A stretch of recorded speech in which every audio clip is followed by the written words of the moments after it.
Okay, it's working now. Interesting.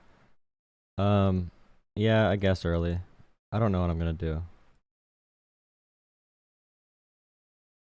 Oh, I deleted my one stream by accident. Whoops. Whoopsies. Whoopsies, whoopsies. I want to go to bed tonight. So I'm trying to get this done sooner. And by this, I don't know what this means. But just attempting to stream for a small amount of time. Essentially. Oh, man.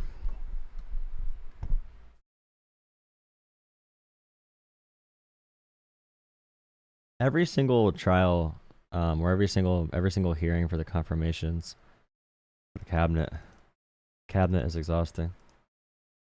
They lie about everything. Like, they lie about literally every aspect of life. It's insane. I could not imagine lying that much about every single topic I ever discussed.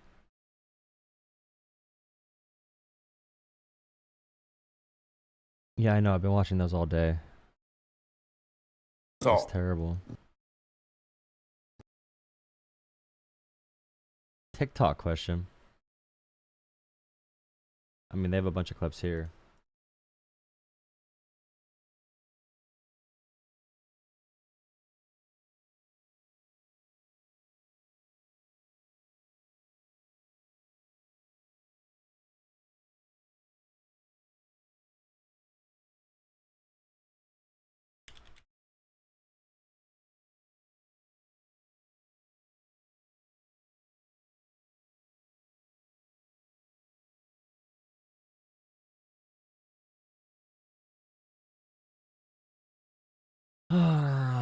They're all the same.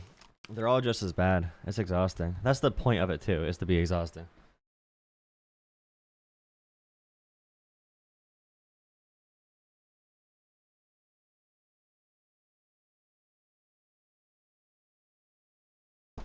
Oh, man.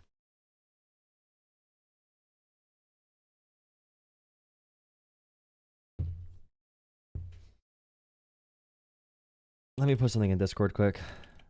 Pam Bondi. She got a lot of work done.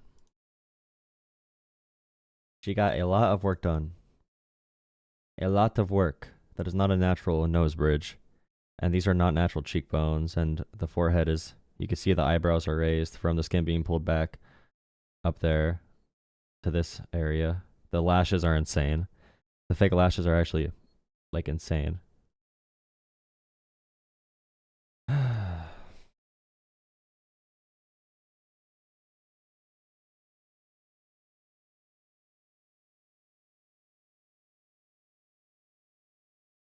The phone number is not working.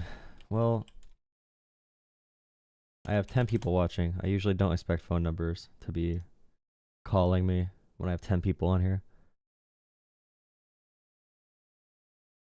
I have to open up the entire application for that.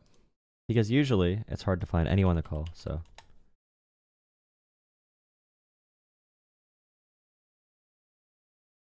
My computer is going so slow today. I don't know why.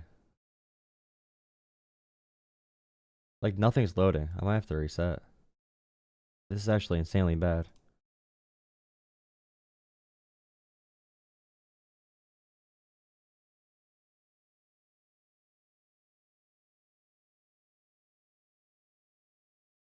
Why do you like Kamala or Trump? Ah, man. The same conversations every day on repeat. So sad. The state of our country is so sad. So sad, man. You can't see anything beyond the lashes. Well, yeah. A little small on there, but yeah.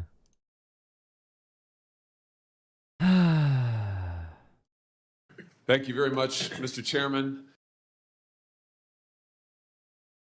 She's going to answer every question with the same strategy. So essentially, pretend like you don't know what's going on. You don't know what happened. If you do know what happened, it's not bad. Or whatever. I don't know. They deny everything. They even deny very basic points of reality with the sole intent of just like gaslighting. Thank you very much, Mr. Chairman. Even if it's not like a bad Ms. Bondi, question for them. welcome. Congratulations on your nomination. I'm so glad that you've been nominated, as we discussed when we had the chance to meet. Thank you. It was a pleasure to work with you as a state attorney general for a number of years, and I'm delighted to see. And the Republicans get up there and they don't ask any questions pertaining to the job. They usually just say how amazing the person is. You're so amazing. You're so qualified. You're overqualified. I can't believe I'm so blessed to be in your presence. Even with Pete Hegseth, someone who's a 04 in the military, usually you have to be like a 010 and then be upgraded to Secretary of Defense. So like if you're in the highest military rank, then Secretary of Defense could be an upgrade from that. But usually you don't go from being a major to being Secretary of Defense. But if you talk to the politicians, they say Pete Hegseth is the most qualified, decorated war veteran of all time, which is insane. You here today before the committee. I look forward to your confirmation. You will be confirmed. I, too, have taken note of the number of times you have been asked about weaponization of the Department of Justice as if it was a theoretical possibility that might happen in the future. One of my colleagues on the other side said, weaponization may well occur under your tenure. We all know that weaponization has occurred like we've never seen before in American history under this administration. It's all political. They're going to give a bunch of campaign speeches. They will not talk about one specific item during this entire thing. Not one example rooted in any reality, rooted in any fact. It will not be rooted in literally anything. And I want to get even more specific. In the last 4 years, this administration has carried out an unprecedented attack and campaign against people of faith.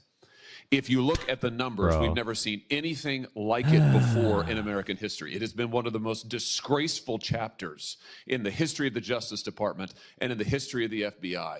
And I hope that you will reverse this and do right by every American citizen, including especially people of faith. Let me give you some specifics. After the Dobbs case was decided by the Supreme Court, over 100 pregnancy care centers and over 300 churches.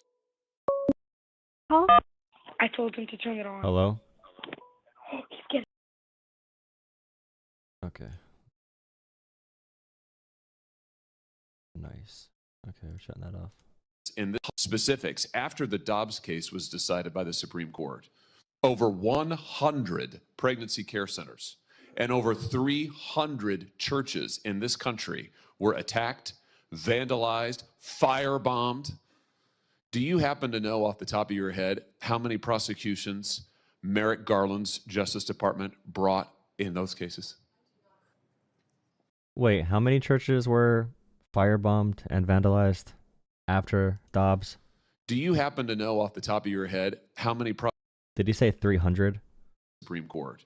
Over 100 pregnancy 100? care centers. Wait, And 100 over pregnancy care centers, 300 300 churches churches. in this country were attacked, vandalized, firebombed. Do you happen to know off the top of your head how many prosecutions Merrick Garland's Justice Department brought in those cases? I do not, Senator. It's a stunning number. It's 2. Hundreds of churches, hundreds of pregnancy care centers. And I might just add, these pregnancy care centers, the attacks on them, which were violent, which were gruesome, were egged on and encouraged by rhetoric from members of Congress, including members of this body, who have said that pregnancy care centers aren't real medicine, that they're not real doctors. They have legitimized these attacks. And the same thing was true of churches. And this Justice Department couldn't lift a finger to defend these Americans. But at the same time, they used legislation, a law known as the FACE Act, to prosecute at least 53 different pro-life demonstrators, including people like Mark Houck from Pennsylvania, to whom this Justice Department sent a SWAT team to his door in the early morning hours. He has, I think, 7 children. In the early morning hours, an FBI SWAT team shows up at his door to take him into custody and prosecute him. By the way, he was acquitted. This kind of outrageous, disparate treatment has to end. So here's my question to you. Will you protect church? By the way, other than political grandstanding, typically there's something in the law that's going to make it a reason why certain cases would not be considered federal law, but you need to actually do research into this. But finding a case of arson or fire bombs is pretty difficult. The number 100 pregnancy care centers or 300 churches, I cannot find any evidence of that. There are some allegations. There's some reports on some tension and some crimes for sure. But there's no evidence of any federal crimes or clear federal cases that were not picked up by the Justice Department. And that wouldn't be weaponization of the DOJ either. I don't know. Churches and pregnancy care centers, when they are targeted for violence, when they are targeted for intimidation, when their members or parishioners are threatened with violence or other acts of illegal behavior. Yes, Senator. Will you stop the disparate treatment of Americans on the basis of religious faith? Yes, Senator. Will you stop the deliberate persecution of pro-life Americans for nothing more than their pro-life beliefs?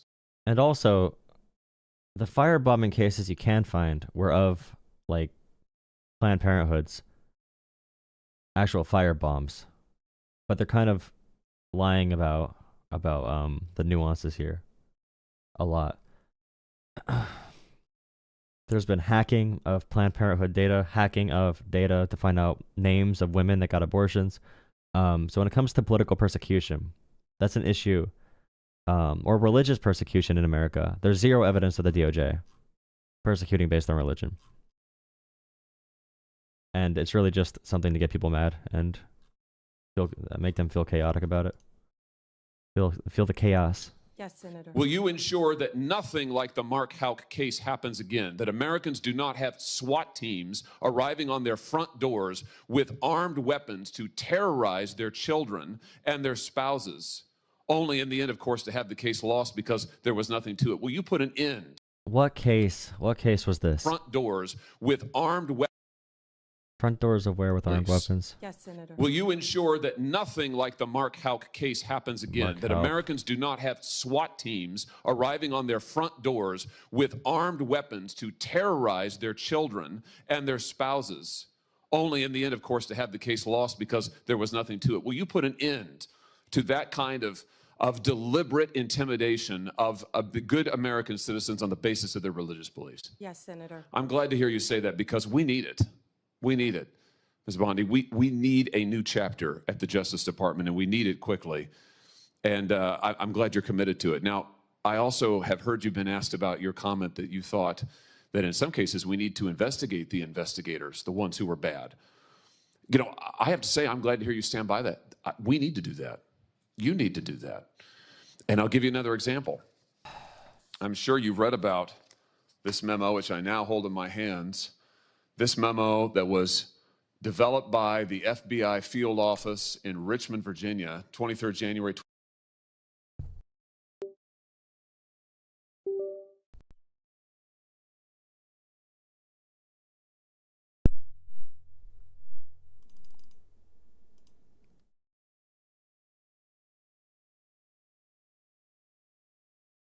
Mark Houck. He's saying this is an example of political persecution. He stood outside of abortion clinics. He assaulted a Planned Parenthood clinic. Escort.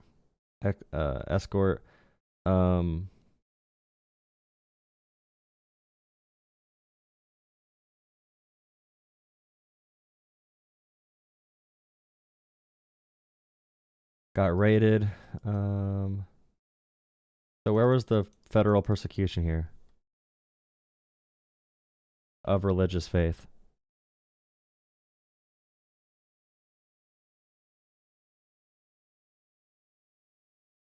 Was it just that he got raided? The raid was unnecessary since I offered to turn myself in peacefully.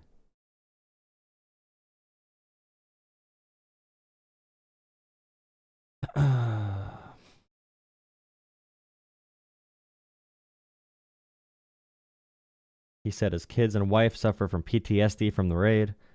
So he did commit a crime, but they're saying the raid was not necessary. Okay. 2023, targeting Catholic parishes for spying, for recruitment of infiltrators. I mean, the memo goes on and on and on about the FBI's plans to put assets into Catholic parishes, into choirs. this is an unbelievable, unbelievable assault on Americans' First Amendment rights. And we only know of it because of a brave whistleblower who came forward and released it to us. And I will tell you, I have never been misled and lied to like I was by the current Attorney General and the now former FBI director when they sat right where you're sitting now and told this committee, oh, we don't know anything about it. Oh, only one field office was involved. It was the single work of a single field office and a very few individuals. As it turns out, that's not true. Multiple field offices were involved. Multiple individuals were involved. Under your leadership, will you put a stop to the use? Okay. Ask 50 questions where they know the answers are going to be good for TV. Don't ask any real questions. Worst case of lawfare we've ever seen. Thank you, Mr. Chairman. Thank you, Mr. Chairman. Ms. Bondi, as you know, the Supreme Court in Trump versus United States held the president has absolute immunity to commit crimes in certain core areas of the president's responsibility. One of those core areas is the Justice Department. So in a breathtakingly dangerous and irresponsible decision, Justice Roberts and the majority held the president could commit crimes using the Department of Justice and be immune from prosecution. Justice Sotomayor correctly said this new immunity lies about like a loaded... Yeah, she's fully corrupt. She received a ton of shady campaign contributions. She has enjoyed a lot of wealth off her positions, which are not supposed to be very political. And every answer she gave was very politicized. There was like a campaign speech. Weapon. So the fear and the concern we have is that the incoming president will use that loaded weapon, that immunity, to commit crimes through the Department of Justice. And for that reason, it is all the more important that we have an attorney general who has the independence, the strength, the intestinal fortitude. Remember, Pete Hegseth said, when asked, they said, would you defend the Constitution? Would you take unconstitutional orders from Trump? And he refused to answer. That's the most anti-American take you can possibly have. You need to defend the Constitution. That's the point of our country, is we have no kings, we have a Constitution, and the Constitution says we are equal in our government for the people and by the people. We don't have a king. We were running away from a king. We don't want totalitarian rule or dictatorship. That's the point of our government. To say no to the president when it is necessary. So my first set of questions has to do whether you have... But the way they talk about Trump, he's like the perfect superhero, God emperor. You know, we cannot defy Trump. Trump gets whatever he wants. Trump was never wrong. They put Trump above God. By the way, drop a like on the stream. If you want to call in, drop likes on the stream. I'm not taking any calls till I get 10 likes. I only have 5 likes on the stream. Get me to 10 likes and I'll take some calls. The independence to say no when you must say no. And you can say this is hypothetical, but no, there's no more independence in Trump's, like, America. In Trump's America, you are giving yourself up to the nation and to Trump, to the cult of personality. There is no individualism. There is no independence in Trump's America. You cannot support Trump and be independent at the same time. You need to follow in lockstep with whatever Trump wants. But it is not hypothetical. So let me start with one very specific non-hypothetical. The president has said Jack Smith should go to jail. Will you investigate Jack Smith? She is not going to answer. I did not see this, but I guarantee you she is not going to answer. She will not say anything, all right? When they ask, will you go after political opponents? She will not answer. She's going to say, I don't know why you're asking that. She's going to say something about life being unfair for Trump. Everything's so unfair for Trump. And it's really terrible how that happened. And she's going to make it, a more fair process now on behalf of the true American mandate that Trump got. I guarantee you she is not going to answer this question at all. Senator, I haven't seen the file. She hasn't seen the file. She hasn't seen the file, bro. Every question she got asked, she hasn't seen it. She doesn't know anything. She has no idea what happens at all in the world. She doesn't know what color the sky is. She never saw the clip of Donald Trump asking for votes in Georgia. She just never saw it. You know, she never saw anything. I haven't seen the investigation. She has not seen the investigation. She has not gone outside. She has not gone outdoors. She has not breathed fresh air in years. Okay, she has not been outdoors since 2012. Irresponsible. Yes, irresponsible. Okay, In the irresponsible. investigation, I haven't looked at anything. It would be irresponsible of me to make a commitment regarding anything without. You're a long practicing attorney without looking at a file. So you would need a Period. factual predicate to open an investigation of Jack Smith. Is that right? Not a summary by you sitting. One of the most consequential cases in American history tied to presidential immunity. Okay, and then we talk about the January 6th, not even January 6th, but the fake elector scheme, and other state laws and federal laws Trump violated. All of those different circumstances. She has not looked into any of it. She is going to be the most powerful person in this entire country when it comes to law. All right, the DOJ. And she has no idea what happened in any of these cases. Amazing. Here. Yes, sir. And not a summary by the president either, right? Absolutely. So a summary by the president or his desire to investigate Jack Smith would not be enough for you to open an investigation of Jack Smith. Is that right? I will look at the facts. She's not gonna answer that question either. She's not gonna answer any questions on this at all. You can say to her, if Jack Smith commit no crime, if he's completely innocent, would you go after him? She will not answer that question. Their job is to not answer questions. Remember, drop likes on the stream and I'll take calls. You got to drop more likes, though. I need more likes. I need 20 likes. I'll take some calls. Would not be enough for you to open an investigation of Jack Smith. Is that right? I will look at the facts and evidence in any case. And sitting here, 72%, sitting here today. Senator, 72% of Americans please, I only have have 7 lost minutes. faith in the Department of Justice. Sitting here today. If Americans lost faith in something, it's because you message on it and you propagandize it. She's going to say it's because it's been biased. But no, it's because Republicans and MAGA Republicans, Trumpicans, are willing to lie about things. They distort people's perception of reality and cause people to feel distrustful. That's why people are questioning the polio vaccine now. Because if you have a microphone, you are the most powerful person in the world. Sitting here today, are you aware of any factual predicate to investigate Jack Smith? Sitting here today, yes or no? Senator, I will look at I will look into the case. I will look into the document. I will look into the report. the facts and the circumstances. Look at the facts of the You circumstances. can't Yep. answer that Anything that's question. brought to me. You're not a part of the department yet. There's no worry about divulging Sure, I'm sitting law here as a enforcement nominee. sensitive information. So just tell us, I'm are you sitting here as aware? a nominee. Just tell us, are you aware of a factual predicate to investigate Jack Smith? Yes or no? Senator, what I'm hearing on the news Are is you aware horrible. of a? Do I know if you Bro, what I'm hearing on the news is horrible. committed a crime? I have not You looked seem reluctant to answer. Top law enforcement. All right. What I heard on the news is awful. I know nothing about any of these cases. Simple question. Let me ask you a different simple question. The president also wants to jail Liz Cheney. Sitting here today, are you aware of any factual basis to I will look into the facts. investigate Liz Cheney? Yes. It's been very unfair for Donald Trump. My daddy. Senator, that's a hypothetical. My daddy, and I'm God not going Emperor, to- that's a hypothetical. The purpose of hypotheticals is to understand your values and what you're going to do in real life to act on those, values. So you give a hypothetical because in that situation, if it presents itself, what would you do? For any profession, for any legal profession, law enforcement, military, you train on hypothetical situations. You train for those so you're ready for the actual situations. So when you ask questions in a job interview, you're answering about hypotheticals. You're not obviously in that job yet. Obviously, you're going to be answering hypotheticals. If you have an issue with the hypothetical, if you think it's, hyperbolic, if you think it doesn't make any sense with your case or with your current hearing, you can say that. But just saying it's a hypothetical does not make it invalid.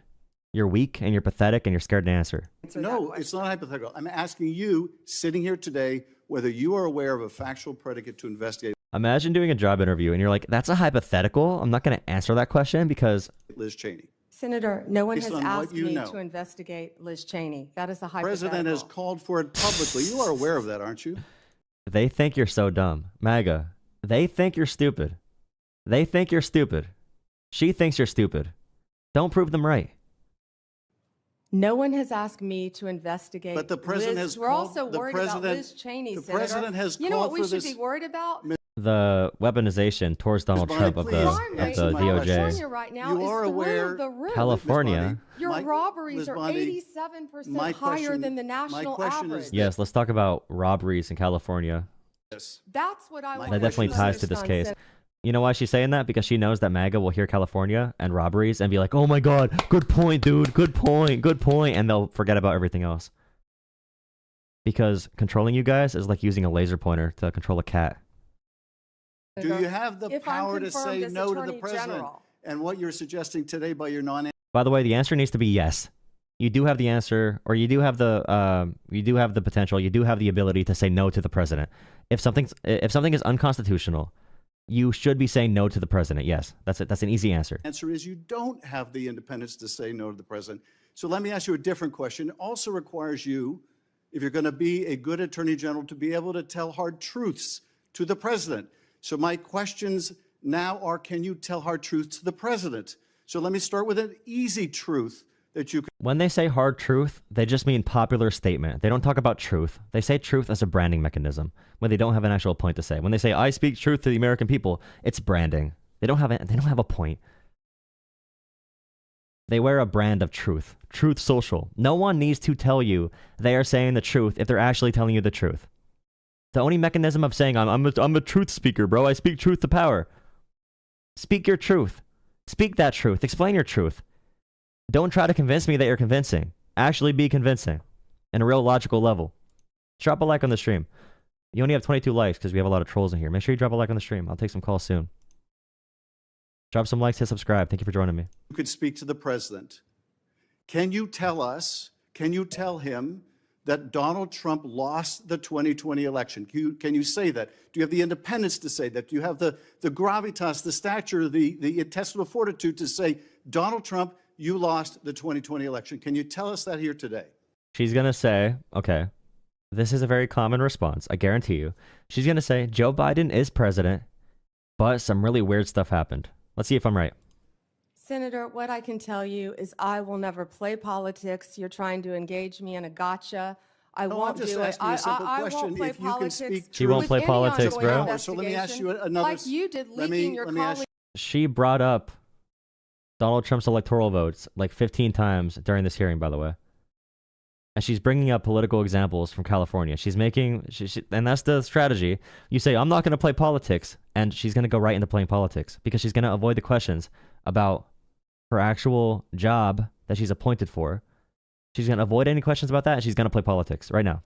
After she said, I'm not going to play politics. Devin Nunes's memo. If you can't answer the question, let me ask you a different, Devin what should be a Nunes is simple bro. truth, not a hard Devin one. Nunes. Was there massive fraud affecting the result of the 2020 election? Joe Biden is president. Weird stuff Senator, happened. Weird stuff happened. I'm though. glad you asked that question. Some weird If you'll stuff let me happened. answer what I saw don't in trust it. Pennsylvania. No, I asked this. Oh, let me answer what I saw in Pennsylvania. Yes. Every single court case that Donald Trump lost. Let's relitigate those because you know that MAGA is not going to look it up because they're going to follow you like a bunch of sheep.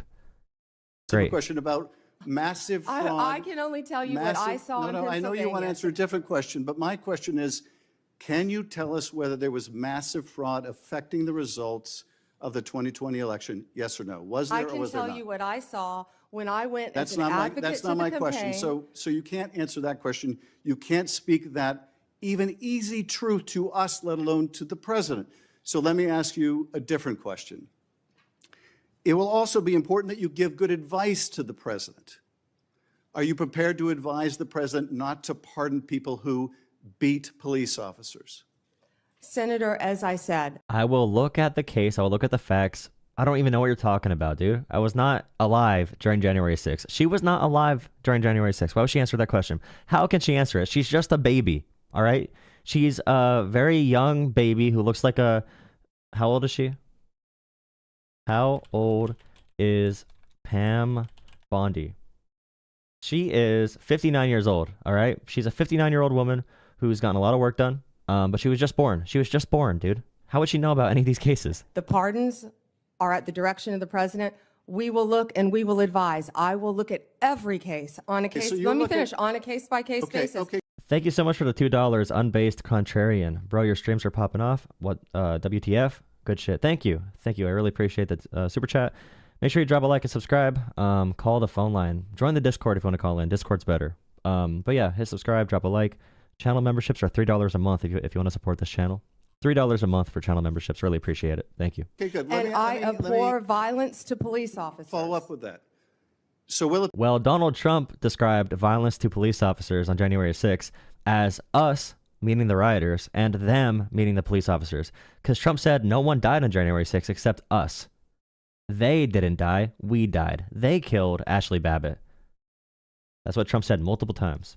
Trump is anti anyone that doesn't like him. He's anti-cop if that cop is defending against his illegal behavior. Will it be your advice to the president? Mr. President, I know you said you want to issue hundreds of pardons on day one.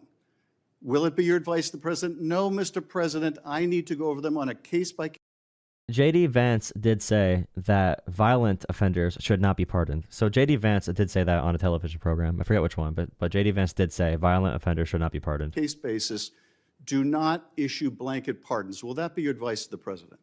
Senator, I have not looked at any of those files. If confirmed, I will look at the files And for will the you be able to pardons, as do? well Will as you the be able to ongoing review investigation. hundreds of cases on day one? I will look at Nice. every file Nice. I am Of course asked you to won't. look So at. will you advise the Hey, president? can I will answer you- the question? Well, my question would- is, All right, Pam. All right. If the speed limit is 50 miles per hour, all right, 50 miles per hour for the speed limit. If someone drives 80 miles per hour, should they be given a traffic fine? Should they be given a traffic violation or a speeding ticket? Well, I wasn't there in person to see that sign that said the speed limit, and I didn't physically see the car go that fast. So when the case is brought to me, I can't really go off that hypothetical or that story. I need to be there in person, so my object permanence can scan the situation and truly understand what's happening. We would have plenty of staff. You said, of course you want. you'll be able to review Listen, I'm hundreds not of going to cases on the first day? mislead this body nor you. All right, let me ask another question. You don't want to answer that. Let me ask You were another question. censured by It will Congress, Senator, for it will comments just also- like this that it are will so reckless. It will also be important for you Another political attack instead of answering literally one question. Another political to attack. be able to preserve the records, the evidence of the department. Are you ready to commit that none of the evidence in the January 6th investigation will be destroyed under your watch? Senator, She will not answer this question either. Will I destroy evidence that incriminates the president at all? She would not answer that question. She'll go by a case-by-case basis, but she hasn't been born yet, so how would she know? I will follow the law. I will follow the law. I will consult with ethical officials in the Do you department. see any ethical basis to destroy? I will consult with ethical officials. I have no opinion though. You're gonna be the boss. You're gonna be the highest legal person, bro. It's good to consult people, but you should probably have some opinion or understanding of anything at all for this position. But the point is that she does not. But yeah, she does. Remember that. She has a great understanding. She has a fantastic understanding. She's very smart, but she knows that she cannot sound intelligent because the base that loves her and loves Trump wants to hear the political attacks. They don't want to hear answers about law. They don't want to hear going into cases. They want to hear her. They want to hear her talk about California politics more. Destroy evidence in the January 6th investigation? Then why can't you answer the question? Why can't you say, I commit to this committee, we will never destroy the evidence in the January 6th investigation? Why can't you give this committee and the American people that assurance? Are you frightened because evidence was destroyed against President Trump that was false? Is that why you're Why do frightened you now? have I can't difficulty? believe this is even... Why do you have difficulty Now she's attacking the question, attacking the person instead of answering it. Very weak and pathetic again. answering that question? I can't believe Why you're do you have asking such a difficulty- question. I can't believe you're answering. You're asking that, Senator. I can't believe it. That's so Why do you have offensive, bro. difficulty promising to preserve evidence at the Department of Justice? Why is that a difficult question? I will follow the law. Dude, Katie Britt. I saw a clip of this on Twitter. I've never seen more glazing in my entire life. Holy crap. Partisan. Senator Britt. Thank you, Mr. Chairman. If you ever reach this level of pathetic, reevaluate your life. Just take a step back and think about why you're doing this. And thank you so much for being here today, and really glad to see your family. I had the opportunity to help them find where to come back in. Thank you, Senator. They are all so excited, and rightfully so, and so proud of who you are and the work that you've done. And speaking of, I think it is absolutely, completely ridiculous It's completely ridiculous. Your farts smell amazing. Your farts smell fantastic. Your poop on the ground is actually very clean. Anyone on the other side of the aisle would ever say that you were anything but immensely qualified for this job. From your You are beautiful. You are strong. You are motivated. time as a career prosecutor to then a two-time attorney general of the third largest A two-time attorney general of the third largest state. with regards to all of the people that operated underneath you, with what you were able to achieve. It is truly remarkable. The United States of America could only be so fortunate if you were confirmed Bro, and have someone kill of your me. caliber, of your intellect, and of your experience running a department that unfortunately has been run into the ground. So I think that that is full-on gaslighting, which, by the way, I had to get my children to explain Gaslighting. to me what that was. Oh, good reference to what gaslighting is. Very modern term. I'm sure you've never heard that before. You've never heard that term before. Not only that, but to act like you would be the one that would weaponize the Department of Justice. What I have heard you say time and time and time again is that you I will follow the law. And this is Dude, I coming knew it. I knew it. It's so easy to predict them. They have all their slogans down. They got the marching orders this morning at 7 a.m. sharp. They knew what to say. from a side of the aisle that has allowed the Biden administration, by saying nothing, To do they've allowed them to lawfare. go after parents who are at Oh, school no, board the meetings who Christian want nothing more attacks. than their children to be taught and not indoctrinated. They have allowed them to go after They're talking about pronouns. Okay, so the number one issue in America is pronouns. What's number two? people who are trying to practice their faith. And Okay, so practicing your faith is firebombing Planned Parenthood and harassing women going into Planned Parenthood. Okay, that's the number two issue in America. they have sat idly by while the weaponization of the Department of Justice has undermined the credibility and credence And the American people don't trust the DOJ anymore because you lied about it and propagandized it. Okay, that's the third issue. that Americans believe that they should have in equal justice under the law. So I know that you will, as you have said here, you will follow the law and you will return this department to where it should be in the eyes of Americans. So thank you. And I wish the gaslighting on the other side of the aisle would stop, because from my perspective, I'm over it. And I believe that's I'm over exactly it, what the bro. American people have said too. And speaking of, my distinguished colleague, who I have a great deal of respect from on the other side of the aisle, just said, tried to make you answer a question about immigrants. And quote, All right, the number four issue in America, number four issue is immigrants. Okay. poisoning the blood of America. All right, this is going to be interesting. All right, we're going into the poisoning the blood of America quote. And quote, poisoning the blood of America. When actually the previous question by our colleague from Hawaii was illegal immigration. We are a nation. Is she... Wait, so illegal immigration is poisoning the blood of America, but immigration is not. Why would you use a term that was used historically only to... And when you talk about the blood of a country, the lifeblood, that's nationalistic, fascistic rhetoric. Who cares? No one cares. No one cares. No one cares. Who cares? Yep, you're right. Good job. GG's. Egg prices are lower. Good job. Of immigrants. But we are also a nation of laws. And the lawlessness under the Biden-Harris administration. Yeah, well, if Trump violated the law, then they were fake laws, actually. They were fake laws. It was unfair. Yep. Administration has made Donald Trump is unfairly persecuted in America, and white Christians are unfairly persecuted. Meanwhile, these immigrants, these illegal immigrants, these people that are not white, these very poor individuals are abusing the American system, and they are above the law. They have preference under the law, in fact. Donald Trump, meanwhile, he's a poor little baby. Donald Trump's a poor little baby. Things are so unfair for Donald Trump. They're so unfair. Donald Trump's life is so unfair. He had it so hard. He built his own business out of his own two hands. He built sandcastles, and he turned them into real estate. Donald Trump has such a hard life. every single state in this nation. But those greedy immigrants and greedy poor people are destroying our country. Let's hand a couple more $1 billion to Elon Musk and to the top 1%. Let's just keep handing money to the top 1%, bro. Let's raise taxes on the middle class to give it to the top 1%. I love being owned by corporations that want to make a surveillance state to track our every facial movement. And we have a government now. We have a government actually joining up with these big tech giants. And you guys are big fans of them now because they said woke. They said woke and gender and DEI, so now you love them again. Now you love the big tech giants. Border state. I am so thrilled about what you've done when it comes to opioid use and human trafficking. And I look. Wait, doing opioids isn't good.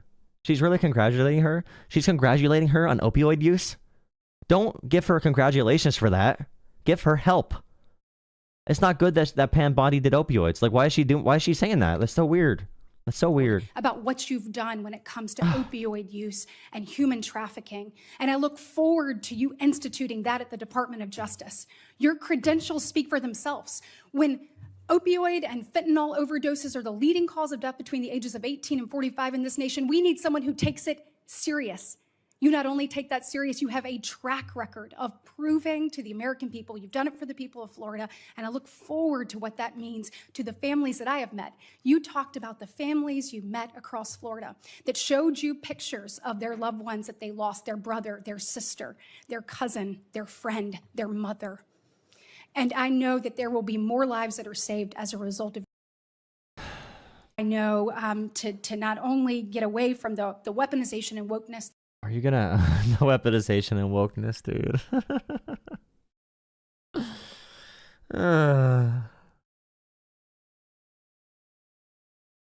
I feel like they can go and just like they can literally just like take your house and take your family from you, and they can say blame it on the woke, and you'll be fine with it. You'll say thank you. You'll say thank you, Mr. Musk and Daddy Trump. Thank you. That we are seeing in the department right now, but really prioritizing so much woke, safety and security. And I want to say thank so much woke, bro. Is she going to ask one question? you for that commitment and your commitment to blind justice. When we are looking at illegal immigration, the Executive Office of Immigration Review. Are you up to date with your booster shots? Nope. Within DOJ, there have been a number of things that we have talked about with that. And I know, as you are aware, some people call it EOIR, some people call it EOR, but it houses our nation's immigration courts. Over the course of the Biden administration, the immigration court backlog has grown from 1.4 million at the end of 2021 to 3.5 million at the end of 2024. Over that same period, the Biden.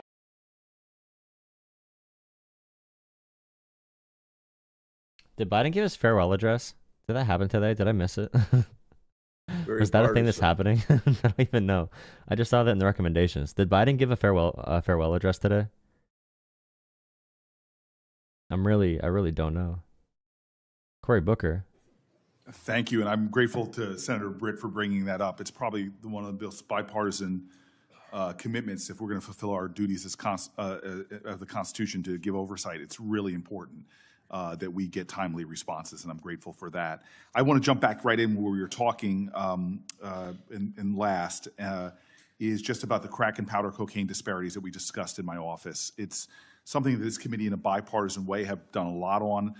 We discussed about the 18-to-1 sentencing disparity, which came down from 100-to-1. I've been working in good faith with people like Senator Grassley on trying to just get justice with that, move it as much towards 1-to-1 as possible. Boring. Why would you ask about an actual policy? We don't like policy here. We got to talk about something more fun, dude. We know that actually in Florida, you're from the Oval Office. Laura, what do we expect to hear tonight from President Biden? Jeff, the president is expected to talk about the crises that he has led the nation through. That includes the COVID-19. Joe Biden's farewell address. Who would have thought? Who would have thought we'd be here? Speaking to you tonight from the Oval Office. Okay. Bad start. Before I begin, let me speak to important news from earlier today.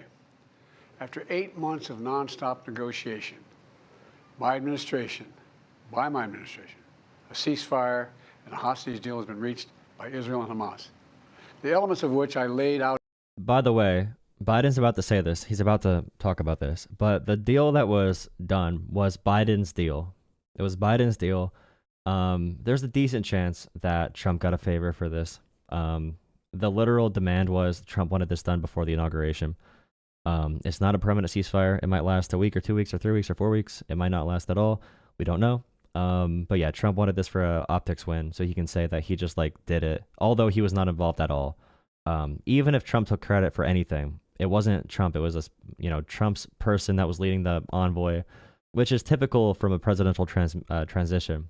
But yeah, we already knew Trump and Netanyahu in Israel have been in contact, so there's a good chance we saw something interesting happen here, like Iran and Reagan. Pretty good chance that happened, and they just waited till now to do it. But yeah, we'll see how long it actually lasts. Out in great detail in May of this year. This plan was developed and negotiated by my team, and will be largely implemented by the incoming administration. That's why I told my team to keep the incoming administration fully informed, because that's how it should be, working together as Americans.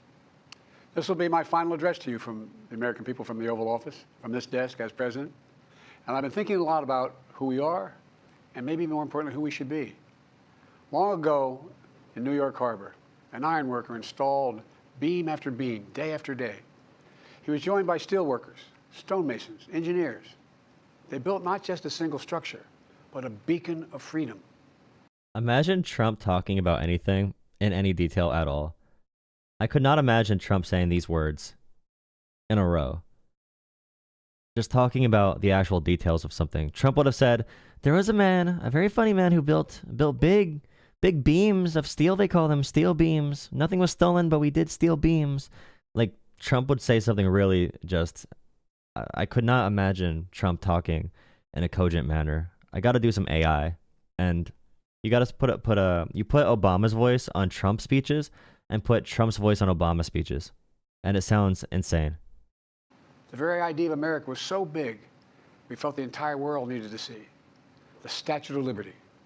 A gift. Imagine Trump appealing to American ideals at all and caring about the Statue of Liberty or caring about the Constitution. Trump has never spoken about the Constitution and our founding fathers at all. Like, Trump just does not care about that. And his cabinet nominees are basically saying they worship Trump over the Constitution, which is a big no-no, obviously. Gift from France after our Civil War. Like the very idea of America, it was built not by one person, but by many people, from every background and from around the world. Like America, the Statue of Liberty is not standing still. Her foot literally steps forward atop a broken chain of human bondage. She's on the march, and she literally moves. She was built to sway back and forth to withstand the fury of stormy weather, to stand the test of time because storms are always coming. She sways a few inches, but she never falls into the current below. An engineering marvel. You know the Statue what? of Liberty is also an enduring symbol of the soul of our nation. A Great. soul shaped by Perfect. forces that bring us together and by forces that pull us apart. Bro, the Statue of Liberty is pretty woke. Honestly, if you think about it, it's a woman and a statue. You can't have a statue of a woman that's woke. Like, what are we doing? We should replace it with a Donald Trump statue. We got to. We're going to. We are going to do that. And yet, through good times and tough times, we've withstood it all. A nation of pioneers and explorers, of dreamers and doers, of ancestors native to this land, of ancestors who came by force, a nation of immigrants. Yes, Joe Biden is very old. Joe Biden was old in 2020. He could barely speak in 2020. And not because of the stutter, because he was old and weak. I could tell in the first debate, the first thing I said was, wow, he looks bad. And the fact he ran again is insane. And he should be very criticized for that. I don't care. Like, I'm not gonna talk about friendships or talk about personal relationships. He threw our country into an abyss. Like, Biden, even if his domestic policy was amazing, which it was, 100%, like, his leadership or lack thereof, and his advisors, his close people like Jill, all of them should be held responsible for this for sure. Came to build a better life. And putting Kamala in that position and then putting the blame on Kamala for losing after she probably got the Democrats' seats, you know, Kamala did good. She did amazing compared to what Biden would have done. And now his team is blaming her for it and making it a PR nightmare for her and blaming her for the loss completely. And I don't think she's an amazing candidate, but Biden's leadership in the past year has been horrendous. But still, Donald Trump got nothing done as president at all through Congress. He could not negotiate one bill, one law. Trump could not negotiate any law at all. His one tax cut came from budget reconciliation. Biden got so many pieces of legislation done to actually rebuild American bridges and roads, infrastructure, manufacturing. Biden got that done. Trump couldn't. Because Trump cannot negotiate. Or shoot. A nation holding the torch of the most powerful idea ever in the history of the world. That all of us are created equal. That all of us deserve to be treated with dignity, justice, and fairness. That democracy must defend and be defined and be imposed, moved in every way possible. Our rights, our freedoms, our dreams. But we know the idea of America, our institution, our people, our values that uphold it are constantly being tested. Ongoing debates about power and the exercise of power. But whether we lead by the example of our power or the power of our example. Whether we show the courage to stand up to the abuse of power or we yield to it. After 50 years at the center of all of this, I know that believing in the idea of America means respecting the institutions that govern a free society. The presidency, the Congress, the courts.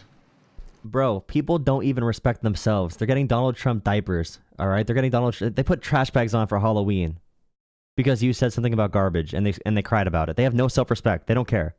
They don't respect themselves. How are they going to respect the ideas of America? They don't even care they don't know what the founding fathers even are.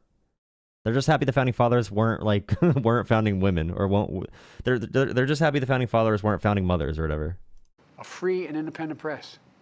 Institutions that are rooted, they just might not reflect the timeless words, but they echo the words of the Declaration of Independence.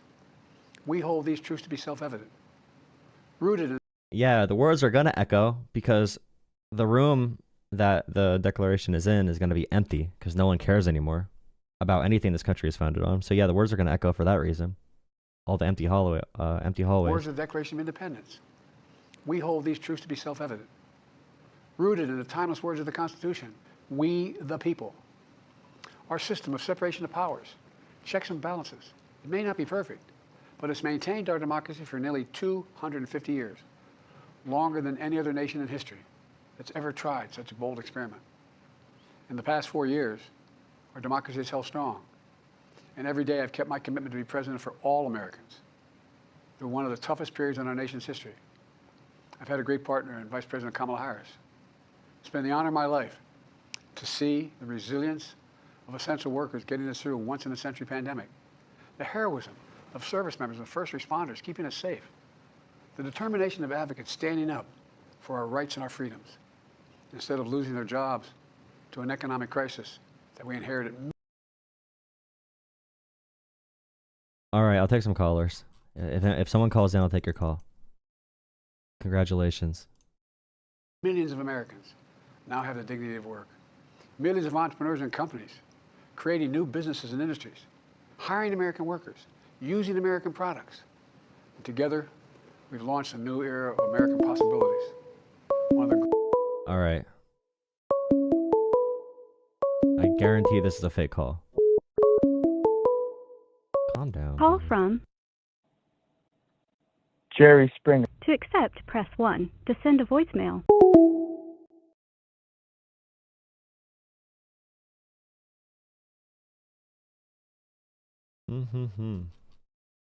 Nice.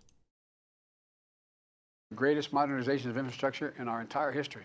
From new roads, bridges, clean water, affordable high-speed internet for everyone. No one cares about that stuff, bro. Biden, no one cares about the affordable or the roads and bridges. No one cares about that. They care about the woke pronouns, bro. That's what you got wrong about this election, bro. They care about the woke pronouns. Why would they care about roads and bridges? Like, come on. Get real. Be for real, bro. Call from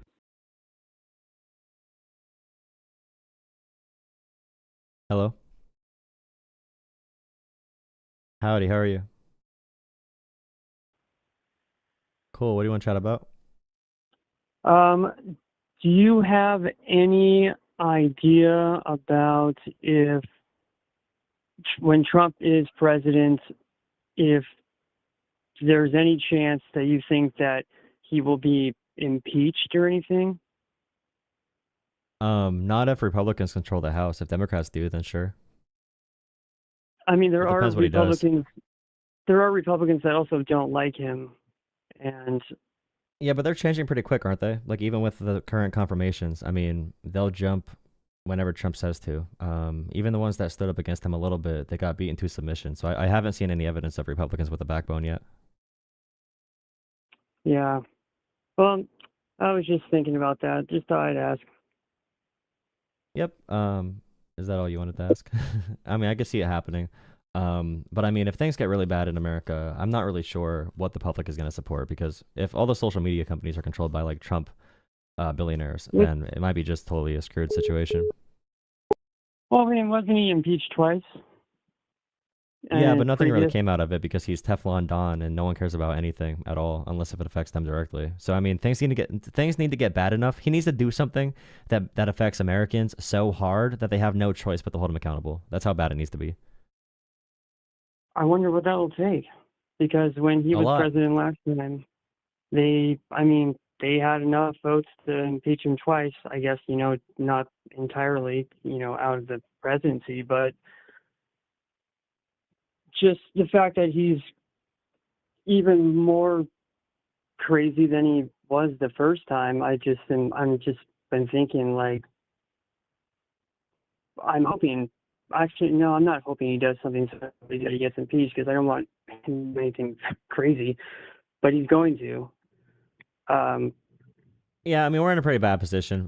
Something bad needs to happen. Where grocery prices need to get super high, like grocery prices gotta go through the roof, or something, because the American public are completely bought into the propaganda. So it is what it is at this point. We have to just wait and hope the American people will stand up for the Constitution and all that kind of stuff. So, Joe Biden was running again for so long before he dropped out, and that you were pretty angry about that. Yep, he put us in a pretty bad position. Do you think that that's entirely why Kamala lost? Or? No, we had inflation worldwide. People blame whoever's in charge, even if they did a good job handling it. People are going to blame whoever's in charge when the building burns down, even if they successfully put out the fire. And also just in general, Trump had an assassination attempt he survived. That was typically a easy win for a president. It really ups your approval. Trump also had a huge propaganda state behind him. Fox News gets 75% of cable audience, and Elon Musk bought Twitter, and Twitter is a propaganda network for right-wing politics and disinformation. So yeah, I mean, it was going to be tough either way, but Kamala definitely helped. Every country that was incumbent lost around the globe. Yeah. But yeah, thank you for calling in. Hope you enjoyed the Yeah, stream. thank I'm you. gonna get some people in here that disagree. But yeah, I appreciate you calling in though. Yeah, thanks. Bye. You have a good one.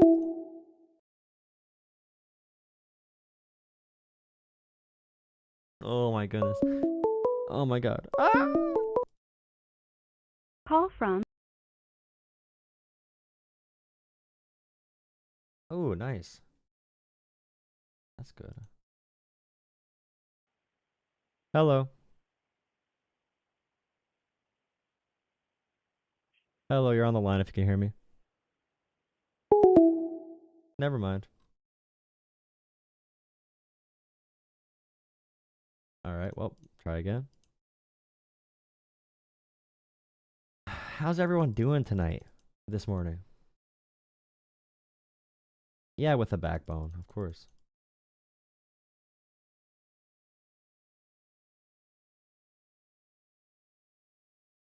Wait, Amish? Amish live with they live like 500 years in the past. There's people vote on social issues. The Amish are not going to vote Democrat.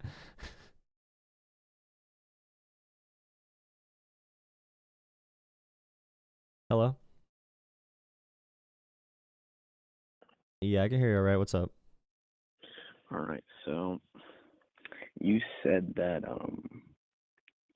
so do you think Biden did a good job with the economy, in terms of like jobs added and how he handled inflation?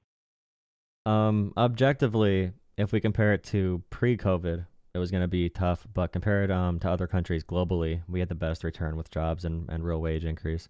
There were some issues for sure, but every country globally faced those problems. But I think the policies he passed economically, like the infrastructure bill, the Chips and Science Act, and that kind of stuff was pretty good. Well, you can say that, but in terms of jobs, under the Trump presidency, more jobs were added to the economy. Well, new jobs were added to the economy than under the Biden presidency, right? I'm not sure if that's true. Even if a president did bad, it would probably not be true because of the economy growing and also being post-COVID and coming from a recession. Like Obama grew quicker than Trump. Then Trump growth slowed down a little bit. And then Biden, you can only judge them by the policies they did to affect the economy. Would you agree with that or not? I would agree with that.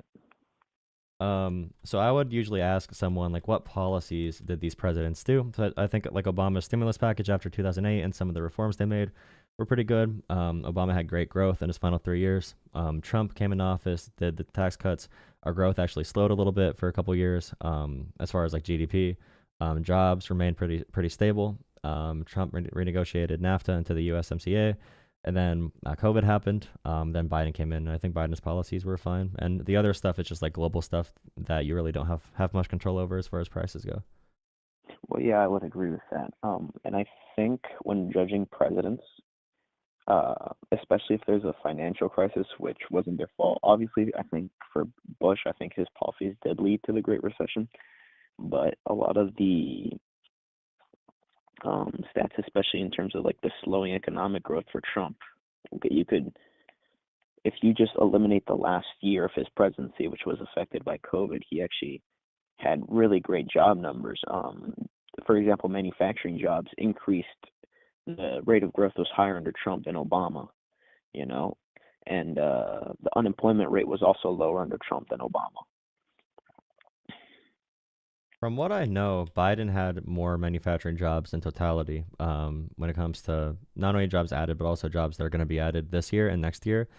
Because a lot of the spending from like Biden's policies from infrastructure bill and chips and science are going to be coming out and are going to be making those jobs this year and next year because the projects are being finished. There's like 9 factories in West Virginia that are going to be completed from Biden. So I'd say that Biden's policies, usually there's like a 2-year, 3-year, 4-year lag for when economic policies truly like have an effect. So a lot of Biden's best policies are actually coming to fruition now, which is probably why the economy is getting a little bit more stable and manufacturing jobs are peaking.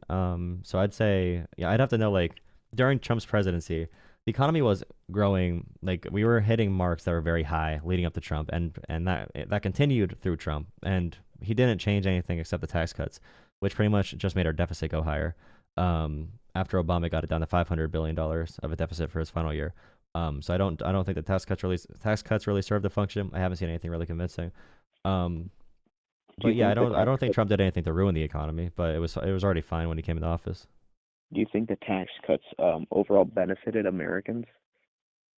I would say if they were focused towards just consumers, maybe, or just middle and lower class. But when it comes to the top 1%, a lot of that money we gave in our tax dollars to very powerful corporations, and they did not really reinvest those in wages or research or growth as a company. They did a lot of stock buybacks and enriching shareholders.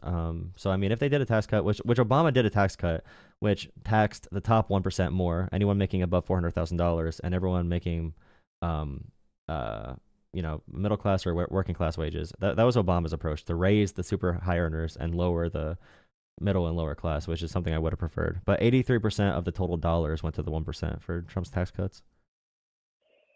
Well, I mean, even cutting taxes for like the 1% by 5%, it's still like a massive tax cuts considering how much money they have. So I don't know if that's really. So like during Trump's presidency, Trump's like the manufacturing in America under Trump, his entire presidency lost around 200,000 jobs, and you could say COVID, but even without COVID, the growth wasn't like insanely high. It was pretty similar to Obama, but Biden's was pretty similar. Obama. No, but that was continued growth after Obama. There's nothing Trump did that would say, okay, this manufacturing increased this much in this area as a result of Trump's policies. The manufacturing still struggled under Trump, and it grew a lot. It grew a lot during Biden's administration. Like it grew a lot during Biden post COVID. No, it didn't. Like post COVID, yes, but many of those jobs were recovered. If you look at Biden's peak of manufacturing jobs, it was only like 100,000 to 200,000 more jobs than Trump. If you look at Trump's manufacturing jobs peak compared to Obama, it was like close to 1 million. I'm gonna look up the stats right now to get the like accurate statistics. Even post pandemic, I mean, Trump added around 500,000 manufacturing jobs from 2017 to 2020. Biden added 750,000 between 2021 and 2024. And Biden has actual like bills he passed in like through Congress to spur those jobs. So chips and science, inflation reduction, and also the infrastructure bill, the bipartisan infrastructure bill, that spurred a lot of American manufacturing.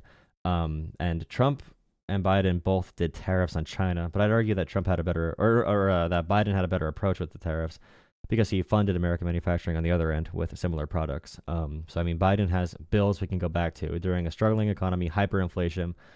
This is one of the first times we ever had hyperinflation without having a true recession or a true depression. So Biden's economy, given the circumstances, was number one in the world, and I don't know how much more we can ask other than being number one globally.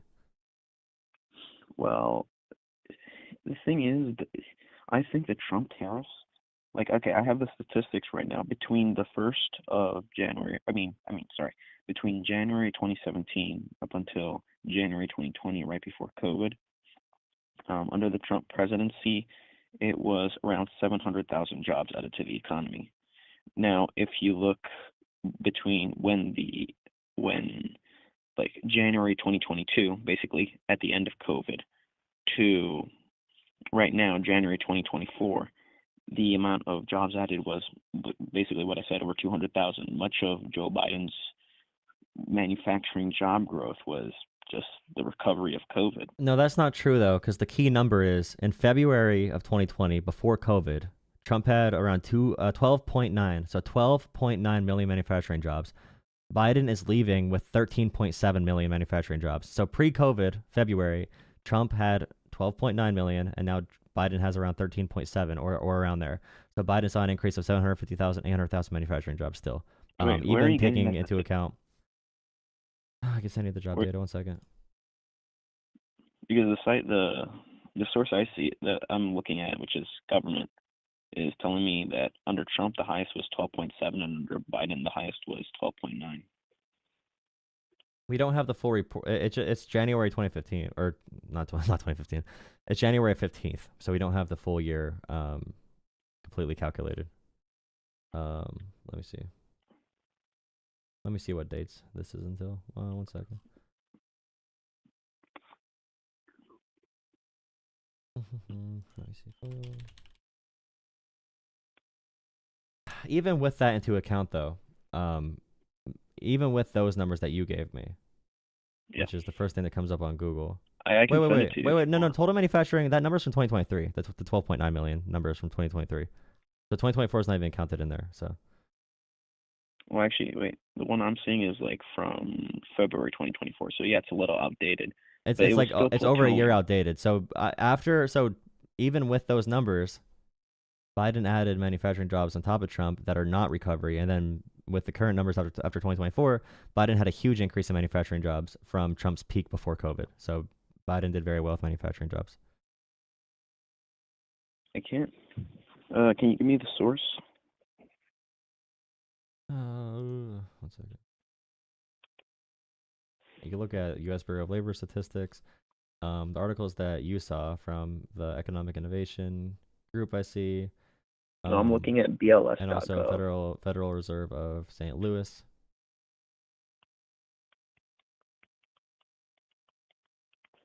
All right. Anyways, in 2022 there was 12.7 million. I can't pause my stream to look for every single stat that you disagree with. But yeah, it's on the statistics site. That's good. But yeah, is there another topic you want to go over? If we were just chatting, I'd stay here and just like look through the data with you. But I mean, these are numbers that I'm pretty clear on. I've seen them a lot. But we can. I mean, you know what I mean. Yeah. Another topic before I go into another caller, if you have one.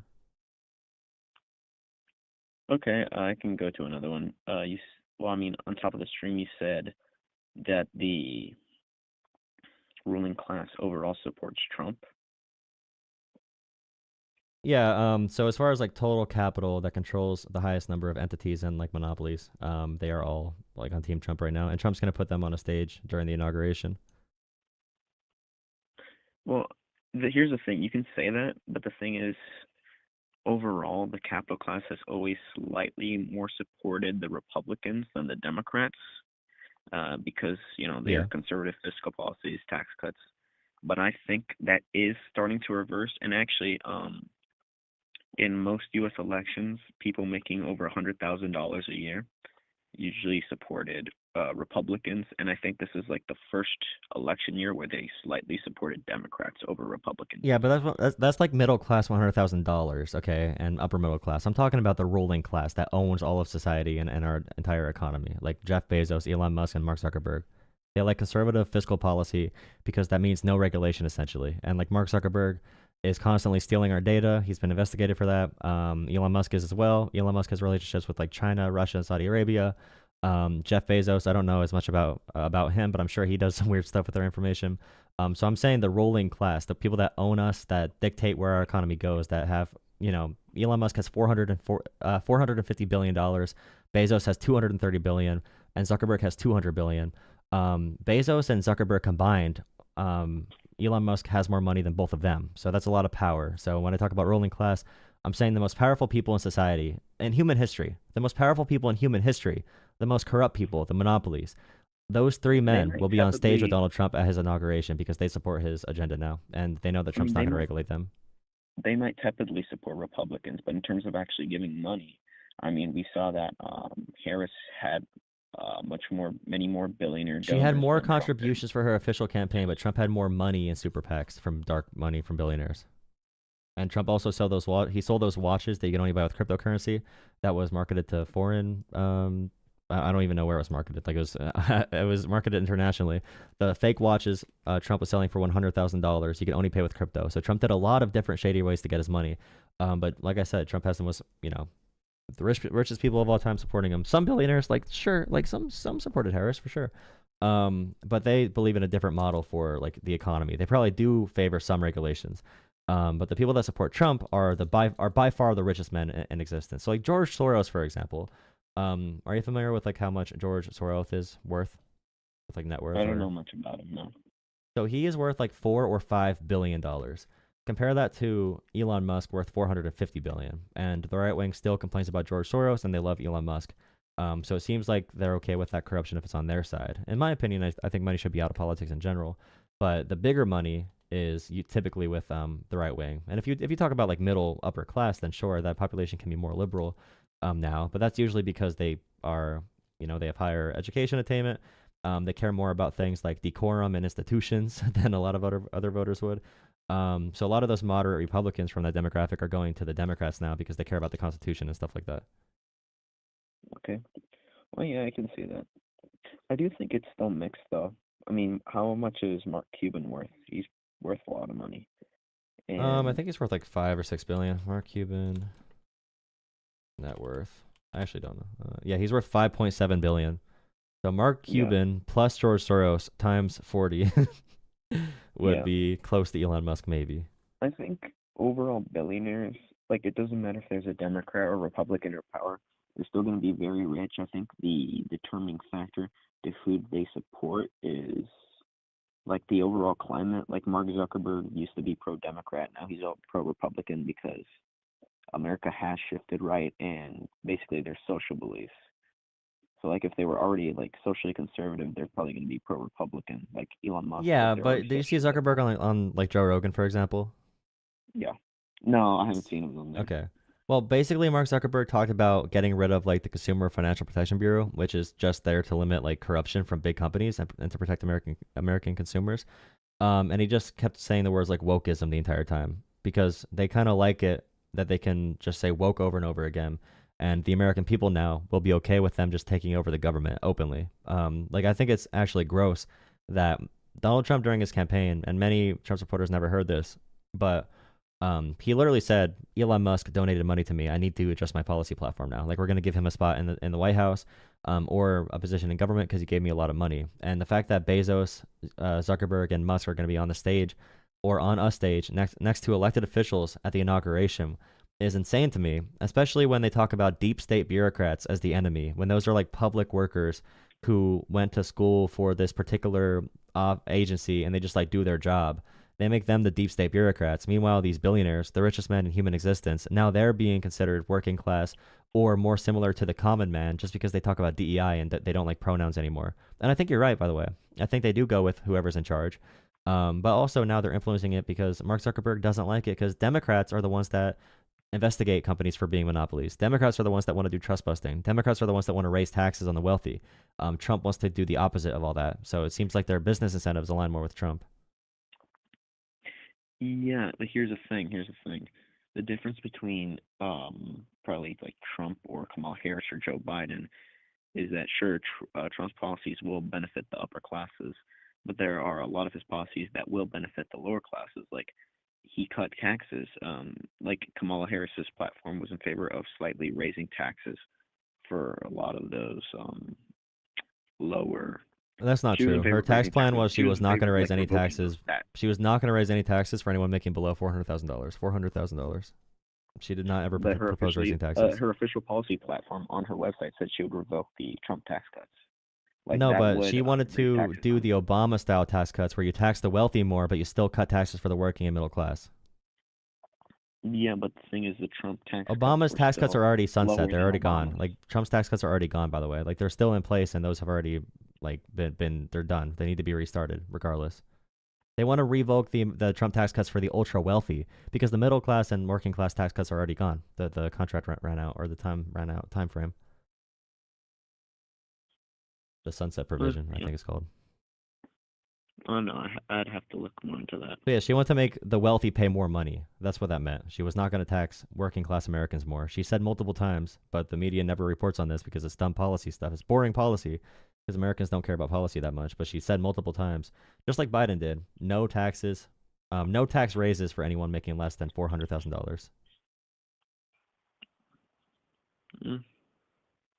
All right, I'd have to look more into that. But the last thing I'll You say can trust before me. I go, huh?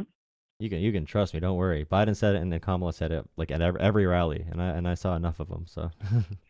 Well, yeah, but you can't really trust politicians. I mean, George Bush said The policies they tried passing aligned with this. The policies Biden passed was spending to give stimulus and jobs to the working and middle class. Like you can look at the policy outcomes from what Biden and Harris did, and also what Trump did, because Trump said infrastructure is easy, right? He said infrastructure is easy. We're gonna have infrastructure week, and he never got infrastructure done because he couldn't negotiate through Congress at all, like Biden could. Yeah. But anyways, the you can last wrap up thing- on whatever topic you want to finish on, or like yeah, whatever last thing I'll finishing. say before I go is, like, the Bureau of Labor Statistics, I'm on the official government website, says on December 2024, so that's the penultimate month of Joe Biden's presidency, it was 12.873 manufacturing jobs. Like, that's the official government website. I don't know where you're getting 13.7 million from. And yeah, and I think Trump's tariffs will benefit the economy. When he says that he'll do blanket tariffs of like 25%, he said the same thing in 2016, and then he didn't really go for that. He went to more targeted tariffs, and I think that's more or less what he'll do this time around. Why is it okay why do you need to look into like Paris saying the $400,000 thing more, but you like, is it okay? Are you okay with politicians lying then? If you're okay with Trump saying that, or are you not okay with that? Do you wish Trump would have given more detail? Well, I mean, it's a negotiation tactic, right? It's not negotiate. using that There's to no negotiation tactic. That's a propaganda piece. Like he does not have a policy. He has no healthcare plan either. So when you talk to him about policies for the American people, he has no healthcare plan. So where's the negotiation at? Like I don't. Well, I mean, that did happen in his first term. He said he would do blanket tariffs on multiple of these countries, and then he renegotiated NAFTA, and I think he That's also not how he. negotiated That's over not what. trade with China. That's not a negotiation that let him renegotiate NAFTA. He renegotiated NAFTA by giving favorable terms to Canada and us and Mexico. Like that was not because he threatened tariffs across the board. That's not why NAFTA was renegotiated with the USMCA. Then why But Trump wants couldn't, everyone to believe that Obama because he wants people to renegotiate? believe the. Why didn't Obama what? Then why didn't Obama renegotiate NAFTA? What was different? Wait. Why does Trump complain about Mexico and Canada trade right now? And why we need to like annex Canada if the NAFTA renegotiation was so good? I don't think we're going to annex Canada, honestly. Okay, no. But But why is Trump complaining about the trade deal that he negotiated? No, that's a good point. Yes, I have a good point. All right, thank you for calling in. I appreciate you calling in. Hope to All see right. you around. Bye, man. Have a If good you have night. Discord as well, we have really good discussions in our Discord. There's actually a lot of conservatives in there as well. We have a lot of good conversations in there, even offline. But yeah, appreciate All you right. calling in. Have a great rest of your Have a good night. night.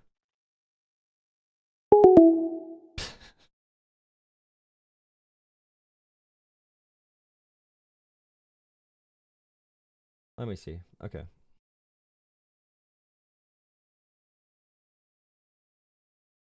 Even with the reduced numbers from then, it would still be like record manufacturing jobs under Biden.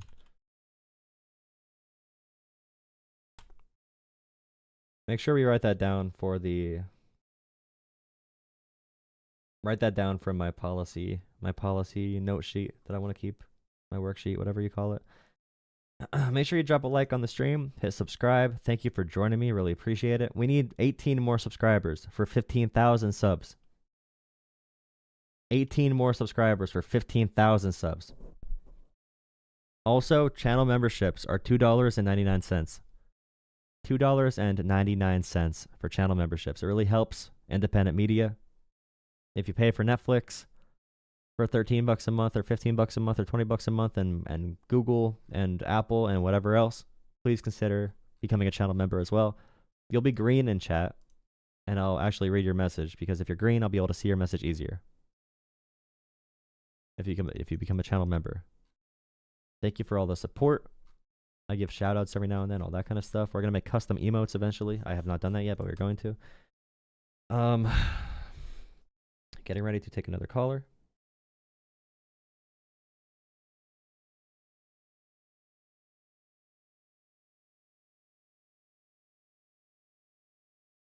Turn this back on in 1 second. Let me see real quick. Let me see if we could hit 15,000. Ooh, we need 10 more subscribers for 15,000. We just lost a bunch of viewers though. GG's. Alrighty.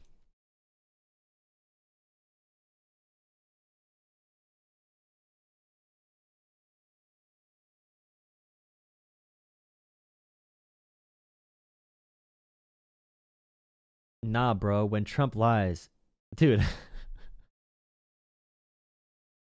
I cannot lie to that extent, bro. Imagine if we said like, dude, when Biden lies, it's a negotiation tactic, bro. Call from Austin. It's a negotiation tactic when Trump To lies, accept, or when press Biden 1. lies, bro. Hello? Hello? Howdy, how are you? Hey. Doing pretty good. What do you want to chat about? Your first note there, the independent media is terrible. Yeah, You sure. think independent media is terrible? Yeah, I don't like mainstream media either, but independent media shares a lot more just lies and things that are not true, and that's the nature of it. It's not regulated. You're not hired by someone. You can post anything on Twitter. It can go viral, whether it's true or not. So that's my main contention when I say that. Well, certainly, and the fact that anybody can put out content at any time lends it to bad information. Yeah, and algorithms too. more Algorithms really put like a I lot of think- fuel into the worst messages. Like I think sensational more messaging information- is shared more. Recognize the corruption that's deep within our traditional media. The top independent media people are just as corrupt, though. That's not what I. You have to go closer to your phone. You're cutting out a little bit. I did not hear your question. I said, do you recognize the corruption deep within our traditional media? I think that there's too much legacy money. In general, I want media to be as clean as possible. I want journalists to be listened to. But the issue is, people often watch pundits and they give a lot of opinion commentators a spotlight, and they don't look at actual journalism, and they blame journalists for the job of commentators. So like Fox News is all commentators. They have a news segment at one point in the day where they have like a regular news person, but all the stuff in the evening that people actually watch is all commentary stuff. So when it comes to journalism, journalists are pretty good, but commentators can get weird. But the deep corruption, you have to give me more information on that. So my question was, do you recognize the deep corruption within our traditional media? Like what deep corruption though? Like what examples? Like Trump goes on Fox News and they call him like God Emperor. The fact that a handful of companies own every single conglomerate that Oh yeah, we should definitely break them up. owns Sure. traditional media, right? Okay. Yeah, you can so say we the same with agree on social that. media sites That's too. bad. Yeah. That's bad, right? Okay. So the fact that independent media, you have journalists like Aaron Mate, who's able to put out information without having to go through the Aaron filter. Mate. I forget about him. I saw him. I used to read some stuff on Twitter. Let me Google him real quick. Oh, the gray Right. zone. So you have. So that's why I think independent media crushes traditional media, because people are free from the ties of corruption. Yeah, but independent media right now is the reason that like America is going backwards and people don't like the polio vaccine anymore. So independent media is obviously much more damaging on that basis because they're willing to lie a lot more directly. Did you know that Big Pharma was one of the biggest advertisers with the media? Yeah, company? I think we should ban pharmaceutical advertising, but in countries where they don't have pharmaceutical advertising, they still know the polio vaccine is a good thing. And in America, that's pretty unique that our population is now thinking it's a bad thing. Did you think the COVID vaccine was 100% safe? Nothing's 100% safe. Nothing is. Right. Did you McDonald's think it was 100%? fries. Was the efficacy 100%? Like we What's in a originally hot told? dog? What's even in a hot dog? Okay. What about the breakthrough What's cases in a hot that dog? started rolling in? What's Remember in a hot that dog? when they said, Wait, do all vaccines completely put a force? Do they put like? Do you think like vaccines put like a force field around you? Like you can't be touched, like a video, like a Fortnite chug or chug jug. no, I'm making a point that traditional media told us lies. When I take the vaccine, they it's were like a paid chug money jug. by the Wait, very which companies media? Which that the media lied about product- that? What were the quotes about the vaccine? What was it? Rachel Maddow. Oh, saying, Rachel Maddow. I knew it. I if knew you- it. I knew you were gonna say Rachel Maddow because you have the same exact take as everyone. It's amazing, dude. I'm predicting so You many just did takes it? today. That's awesome. She's a pundit. You She's a just- commentator. She was did you sending a just- message. She was trying to be pro-vaccine in messaging. She Right. probably was being hyperbolic or at least going up very early information or not fully understanding it when she said that. Yeah, she's a commentator. That's literally what I talked about. Being wary of. Well, is where is she commentators. getting her information? That's my point. I don't know, bro. Where did she get her information? The people who sign her checks, you moron. How do you not get it? You moron. How do you not get it? Do you know that the It's you know you do you know agree that Rachel Maddow monopolies does are not change bad. reality? Do you think Rachel Maddow do you think monopolies or Rachel Maddow changes the efficacy of a medical procedure? Lie to people. And I think force the monopolies are product bad, but on I don't think people, doctors are and bad. it harms people. No, it doesn't harm That's people. evil. So no. Okay, so I think monopolies you are think- bad, and you I think think nobody pharmaceutical got companies harmed? are bad, but You that doesn't think mean nobody doctors are got harmed? bad. They're saying doctors are bad. Do you You not think nobody got do you not harmed? trust doctors? Do you not trust doctors?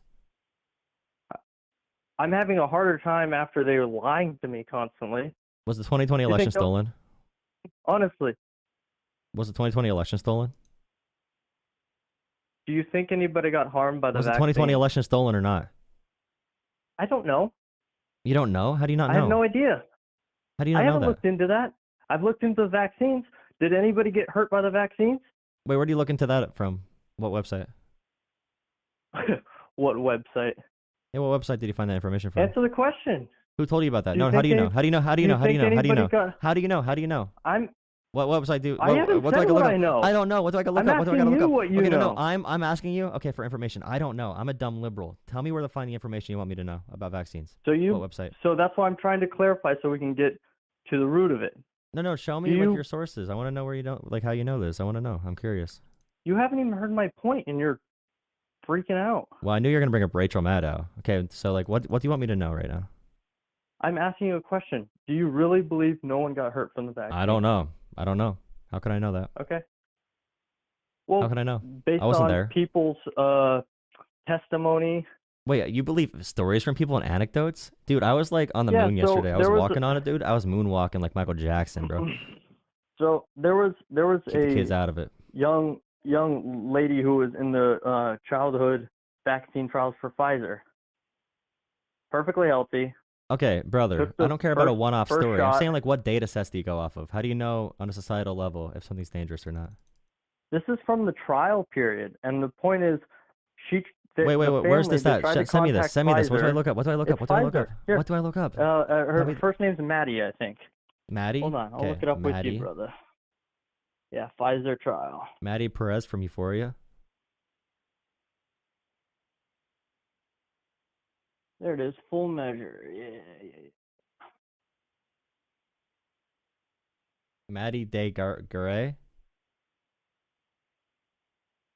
Maddie, what's her last name? I don't know what her last name is. Hold on.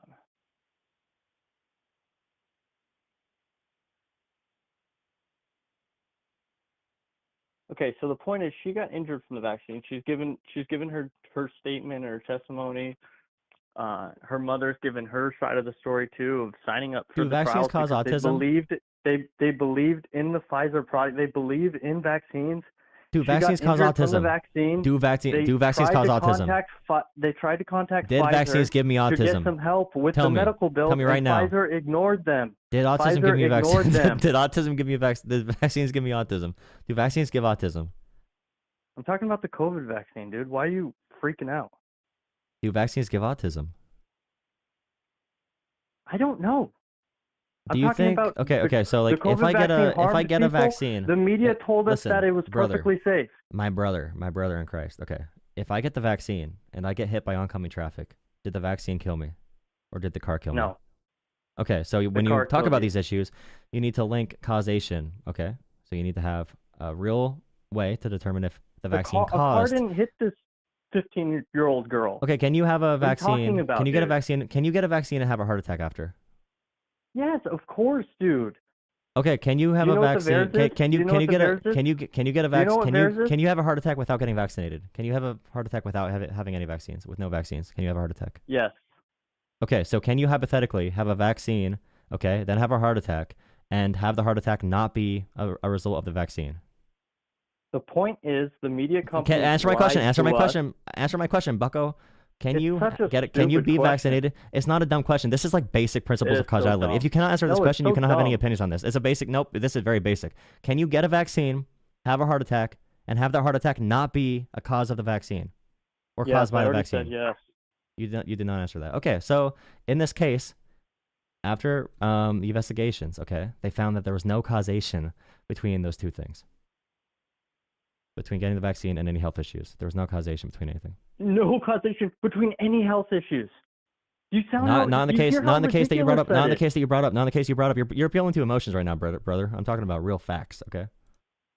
FAX. I'm talking about real facts too, and you have You to think be cars? delusional You think if vaccines? Do you think vaccines make you magnetic for cars to hit you? Like what? What are you talking about? How do the vaccines? Nope. How did the vaccines So cause what our is issues? what is the average time for a vaccine to get approved? Can you tell me that? 18,000 days. 10 years, because you don't 18 know. million days. It's 10 years. It's 10 years. Okay. 15 How long million did this one years? get approved? 180 days. Does that have any cause of alarm? What are the long-term effects? You don't know. Nobody knows. But the media companies told us it's 100% safe and effective because they were paid by Pfizer and Moderna, who's in turn paid by the government. Moderna is taxpayer funded. If you look into the founding of it, they got rescued in 2017 with a $20 million grant from the government to rescue their mRNA program because it wasn't working. They couldn't get it safe enough. All right, there's zero evidence that the mRNA program was not working. All right, the vaccines took enough testing because they were researching mRNA for a long time. And again, when you bring up these stats in these cases, you have zero proof for any of this causing any of these cases. There's zero proof of literally any of this. The reason they approved it is because they found it to be safe, and the mRNA is a unique technology. That's why they used mRNA. They had long-standing testing of coronaviruses in general. Do you think COVID-19 was the first coronavirus of all time? Was that the first coronavirus to ever exist?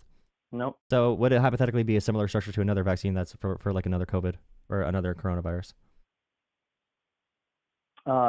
Sure. Yeah. Exactly. So if the genome is sequenced, if the genome is sequenced, okay, if they sequence the genome, okay, if they sequence the genome in 2020, and they approve the vaccine in 2021, is over a year time? Do you think enough for an mRNA vaccine to have emergency approval? Absolutely not. Okay, Are well you that's an kidding opinion. me? That's an opinion that the medical community does not agree with, and that's why you have to follow This is alternative the medicine. first That's why you vaccine need for fake medicine. That's why you need fake coronavirus medicine. ever. That's why you need fake medicine. That's why you need fake medicine because none of the medical community agrees with you at all. Because the results It's for like the having a population, vaccine for the because cold, do you dude. realize It doesn't work. COVID was the #1 cause of death above literally every other cause of death in America for a period of like 4 months because it was so bad. And the vaccines getting out with emergency approval saved massive carnage, even more than we already had, of people from dying from COVID-19 with much worse side effects, much worse side effects. The vaccine was 100% justified and a good thing to do. All the stories you're bringing up right now do not certify any causation or reality. And you're bringing up like gain of function, and I could literally, you're bringing up Rachel Maddow as your medical opinion. Why would I listen to you? If you really believe that, then why aren't you up to date on your boosters? Because I'm lazy, brother. I'm a stupid, lazy American, just like most Americans are. I'm afraid of needles. Yeah. Because everyone else is. Because you cry if you get a needle. You better run out and catch up because you're probably a couple. You better catch up and mustard, brother. You better catch up and mustard. Yeah. I'm just telling you. Get absolutely. Yeah, get some mustard. Get some ketchup and mustard, brother. Go listen to Rachel Maddow for your medical advice. You literally go to Rachel Maddow for your medical advice, bro. I hope you go outside and have a great day tomorrow, brother. I hope you go frolic. You better go frolic tomorrow and smile on the trees, brother. You better go frolic. Yeah. Hey, buddy. Yeah. What about Rachel Maddow, bro? My doctor is Rachel Maddow.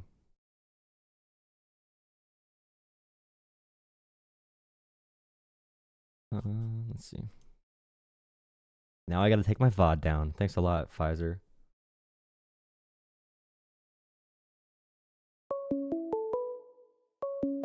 I'm not doing any more vaccine. Call from Parker Cox. Nice.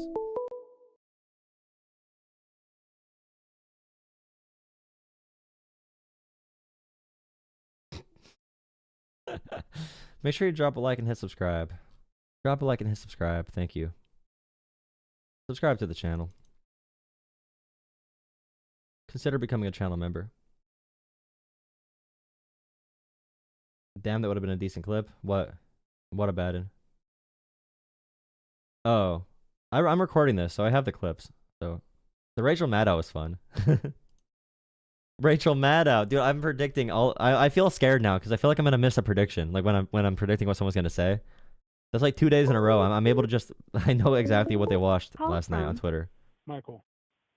I feel scared now because I feel like I'm gonna miss a prediction. Like when I'm predicting what someone's gonna say. That's like 2 days in a row. I'm able. How's it going? You're on the line if you're here. He's gonna look at his phone in a second. Howdy. Hello? Howdy. What's up? Yeah, so my question for you is, why don't the vaccine is actually one of the most horrible things ever invented. That's not a question. What am I supposed to say, dude? My question is, why didn't you ever keep up with your vaccine? Because I just forgot. Well, did you know it's actually clinically been stated in medical journals that people have had multiple strokes and other issues. I was reading through a medical journal. No, I actually, as a registered nurse, I have a good story about actually this. witnessed it myself, and I was reading spent through a 3.5 medical journal. weeks No, in the I was ICU. Dude, I was reading. I see you too. after I see getting you the too. shot. I was reading a medical journal and I saw a picture of you. And I can't really go further because that's protected. But I saw a picture of you in the medical journal. I hope everything is sorted out, brother. Have a good night. All right. By the way, nurses.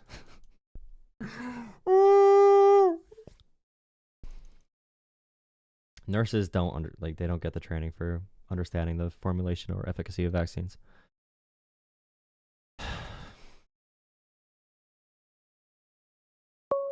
Nurses are actually one of the most anti-vax populations. Interestingly. Call from. Hello. No. Hello? Hello? Howdy, what's up? Hey, what's up, man? Having a good jolly 2025. How about you? Can you hear me? Yep, I can hear you good. Go ahead. You're live. Okay, buddy. There's a little bit of lag, I think. But hey, I can hear you. Okay, couple of things, man. I've been listening to you. And okay, so couple of things, man. So I lived through of course when you've talked about, your title there, Trump will ruin America. I think this is why, America voted for Trump, because people lived under Trump.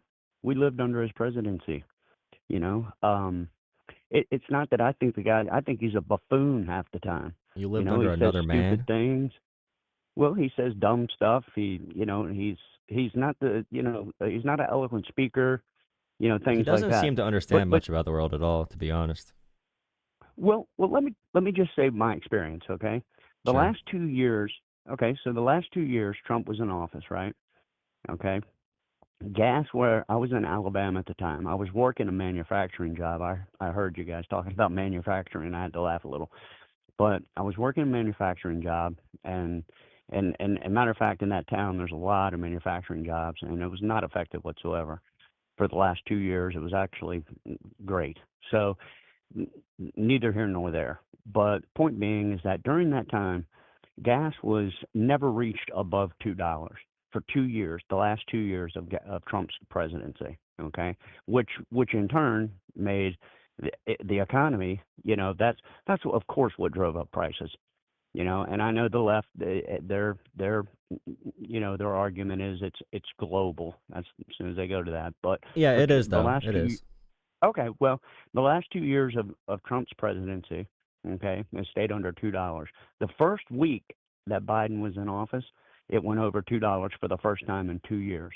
And Why? right before, okay, but I'll tell you exactly why. Because he got on. You can watch his speeches, and he had said, Biden said, I'm going to cut off federal drilling. Okay. He made that clear. He said that he wants to switch to sustainable, electric You know what I'm going to say cars. next? Well, hold on. He said he made this all clear. What Switching he to was gonna do. electric would actually drop And he gas did it. prices, by the way. It would put pressure on the gas prices to be lower to compete with electric. But also, Well, no, I'm talking we had about record oil production in 2023 as well. We had record high oil production as a country.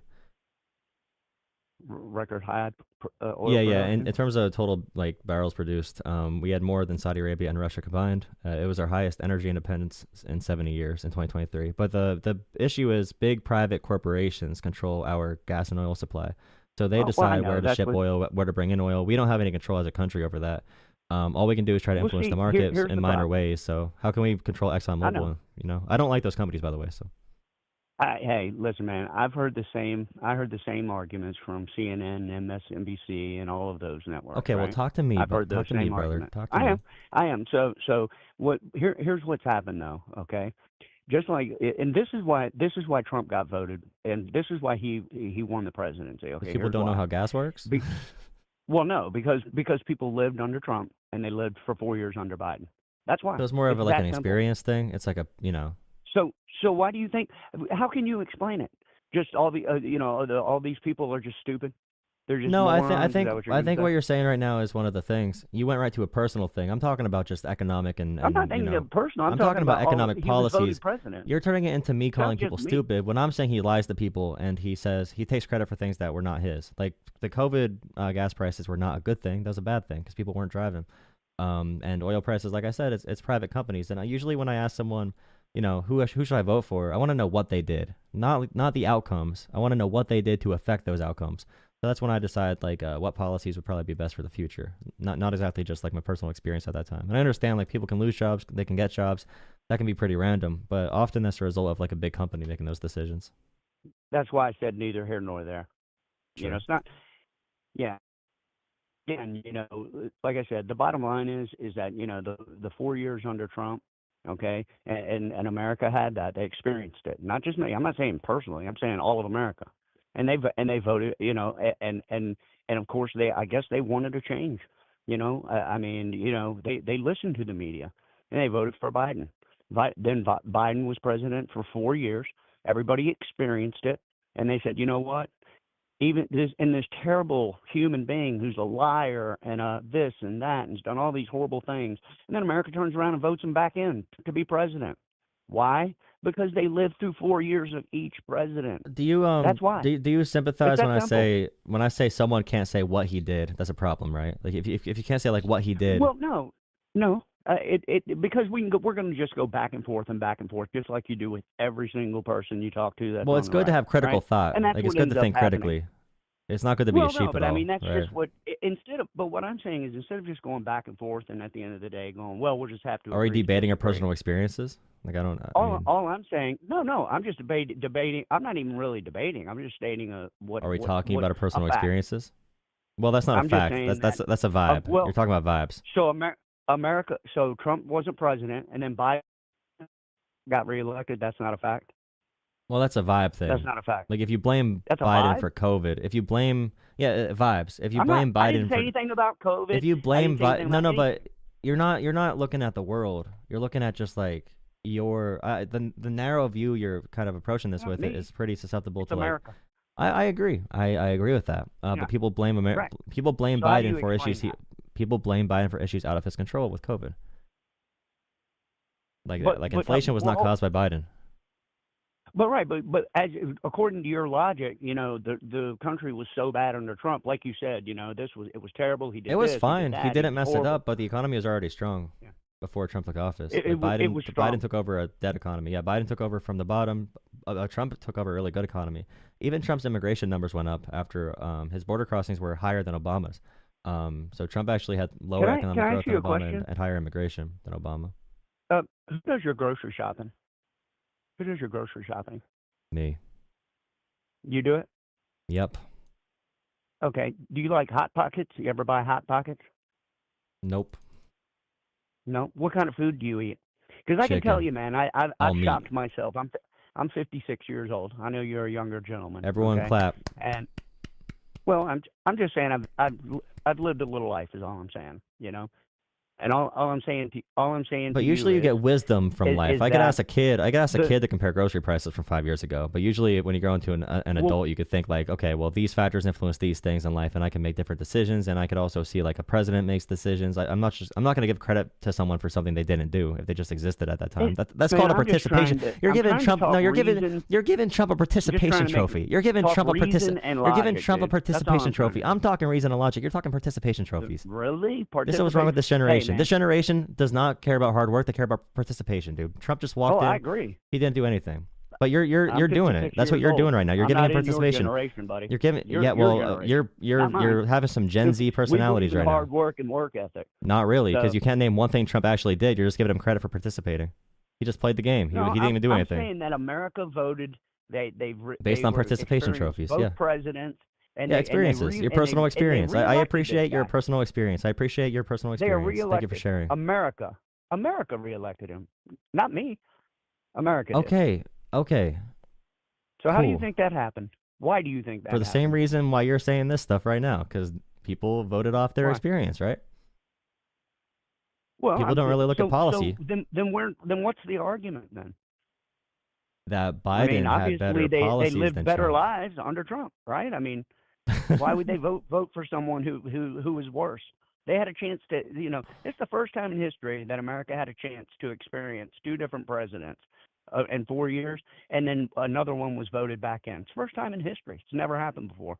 Yeah, And not I mean, too and good. this is supposed to be the worst president in history, according to Yeah, to the well, left. not worse, And all but I'm, he's I'm ranked pretty saying low. is that if it was so bad, America wouldn't have voted him back in. And what Well, he happened left is office with that, historic low. He had historically low approval ratings, right? When he well, left you know office. what happened, man. The left said things like Biden was, 2 Woke. weeks before Biden. 2 weeks before Biden was elected. I mean, before Kamala, went up to, before he stepped down. Kamala was saying, he's making great decisions. He's as sharp as he ever was. Blah blah blah. 2 weeks before he said he was going to, and then 2 weeks after, we all knew he was in decline. I mean, America sees this, and America's. I not mean, stupid. I agree, but They're that's not not like dumb, a. and America's not dumb, No, you but they're voting off. That's still like an emotional reason to vote. Like they're not looking at It's the an candidate's emotional. policies. No, dude, it shows that it's just bull. It shows, dude, that they just say whatever they're gonna say to try to at whatever they think at the time. Trump is literally the definition right. of that, bro. Trump is the definition of that. What is Trump's healthcare plan? Do you know what his healthcare plan is? No, I don't know. I guess we'll see, man. No, I don't. He doesn't have one. Hey, He has no plans. You know what's going to tell? You know what? And you've Do you know already one plan set it up. Trump This is has what's funny. other than Hey, tariffs? you know what I heard you say too, dude? And this was so funny. I heard you say this, and this kind of cracked me up because you're like, it takes a while for things to catch Yeah, like up. economic And policy. right. So when It does. when things go, so now when Trump's in office, the economy gets higher just because. No, it because was of just the Trump, like same. It was didn't. the same growth as Are you going to Obama. say it's because of Biden? Is that what you're going to say? No. Trump's Just 4 years, economy. are you going to say it's all because of Biden? Obama's deficits were lower than Trump's, and the economy grew faster. When Trump got into office, our deficit went up, and our economic growth slowed down a little bit. Trump benefited from That doesn't make Obama's sense. economy. That makes no sense. I know That you the don't last 2 understand it, but years- that's fine. But like, No, I'm just saying that the last 2 Trump years didn't do it though. I can see that in the first 2 years, but Trump in the last 2 years, gas was under $2. It never The stopped president going doesn't. up. You cannot name one way And I lived that in Trump 3 affected different growth. states. Presidents don't affect The gas last prices, year. bro. Presidents don't affect gas prices. Presidents don't. Okay, well, cutting off federal drilling in 90,000 acres. Biden does. produced more oil than Trump did. ExxonMobil Well, he also- controls the prices. these Are you companies gonna control tell the me- prices. Are you going The to global really markets say, do. man, that he didn't push an? Are you gonna keep on saying? Are you gonna keep on saying things Even- that are not like responding to me in a really condescending tone just because you Okay, don't understand I'll it? cover Like, one bro. more thing. Hey, man, I don't want to waste your time, but hey, I'll tell you. I'm just gonna start repeating to, whatever you say back at you in a really I want to snarky address tone. I want to address one more thing. Okay, you were talking about Elon Musk, and you were talking about social media and this and that and the other. Jack Dorsey, got on Joe Rogan, and Joe Rogan said, who used to be left, who is now, of course, then they're crazy. So, just like Bill Maher, he used to be. I've watched these guys for years. Now they're like, no, the left's gone way off the chain. They're just they're absolutely, they're coming up with the craziness. They talk about it. And it's the policies. So anyway, he got on Joe Rogan, Jack Dorsey, and Joe Rogan goes, well, it's obvious that you lean left. The Ayatollah Khomeini is still on Twitter, and yet they kicked Trump off. I mean, he named person. I don't know how many people on the right he named. This person got censored, this person got kicked off, this person got kicked off. You obviously lean left. Jack Dorsey had the nerve, man. And if you're any somewhat objective, then Jack Dorsey said, oh, no, we don't lean left, which of course he did. And he was censoring people left and right the whole time he owned Twitter, left and right. He had, they already said that they had. Do you think the 2020 election was stolen?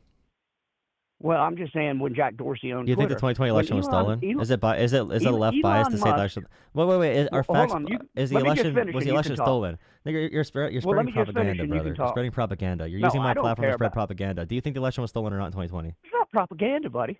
you think the election was stolen in 2020? You're using your platform It's to not liberal gaslight bias. people. It's not liberal. Stop using. You You're are a Gen Z. You're gaslighting using the word people, man. gaslighting, you 57-year-old. Answer my question. Was the gaslighting. 2020 election was the 2020 election stolen? You're just because you and it's funny. You said something about walking on. Was the the moon. 2020 election That's what stolen? Can you answer a would tell question people directly that. or going to run from it? This is Gen Z behavior. Do you understand that? Can you answer my question? Do you believe the 2020 I know, election was blah, stolen? blah, blah. You put your You fingers can't answer in a your question, ears and go, brother. blah, You blah, cannot blah, answer a blah, question. Blah, blah, blah, blah. You can't answer That's a Gen Z question. behavior. No matter how many You don't- years yeah. no matter how many years you are on the earth, brother.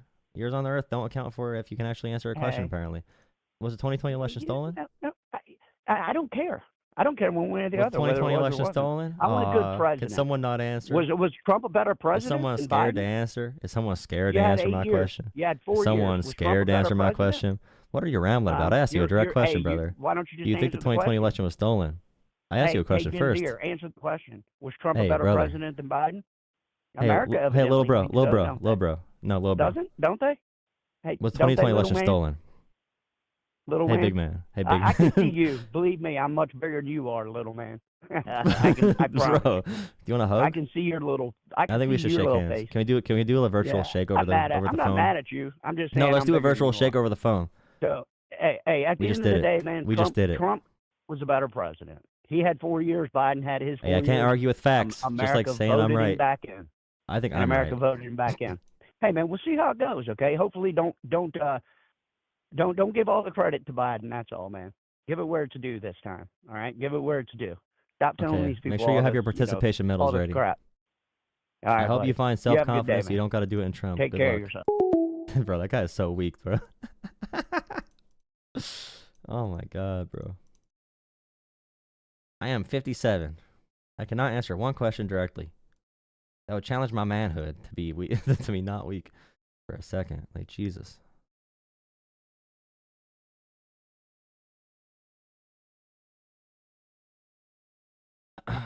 It's like, okay, I understand you're making completely logical arguments, but have you considered my emotions and personal experience? Have you considered that? Like, Call from Future voter from Southern Georgia.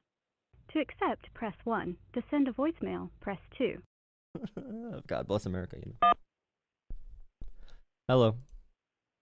Hello. How's it going? Good. What about you? Doing pretty good. We are live. So yeah, whatever you want to chat about. Okay. I'm a future voter from Southern Georgia. I'm Gen Z. I'm wondering what you think about Trump's plans on wanting to get Greenland, Canada, Panama Canal, and the Gulf of Mexico. I think he's talking about those things because he never gave us like a healthcare plan or a plan for groceries or anything like that. So he's talking about these things to distract people a little bit. I think he's gonna probably just have different trade deals with these countries. But yeah, in general, I don't take it very seriously. It seems just like one of those Trump things that he talks about for fun. And the Gulf of America too, right? Yeah. He's renaming that, yeah. His conspiracy theories. So, as a young voter from Gen Z, what would you like to say to other voters who maybe have a split decision on rather to vote for blue or to vote for the conservative side? But what do you say for voters who are concerned about the environment but also want possible lower prices that people are talking about right now? I would say that our government was founded for a reason. Our founding fathers knew we needed a strong government for the people and by the people to protect our interests, because there's other powers, including kings and dictatorships and also private companies that we needed a government to stand up to.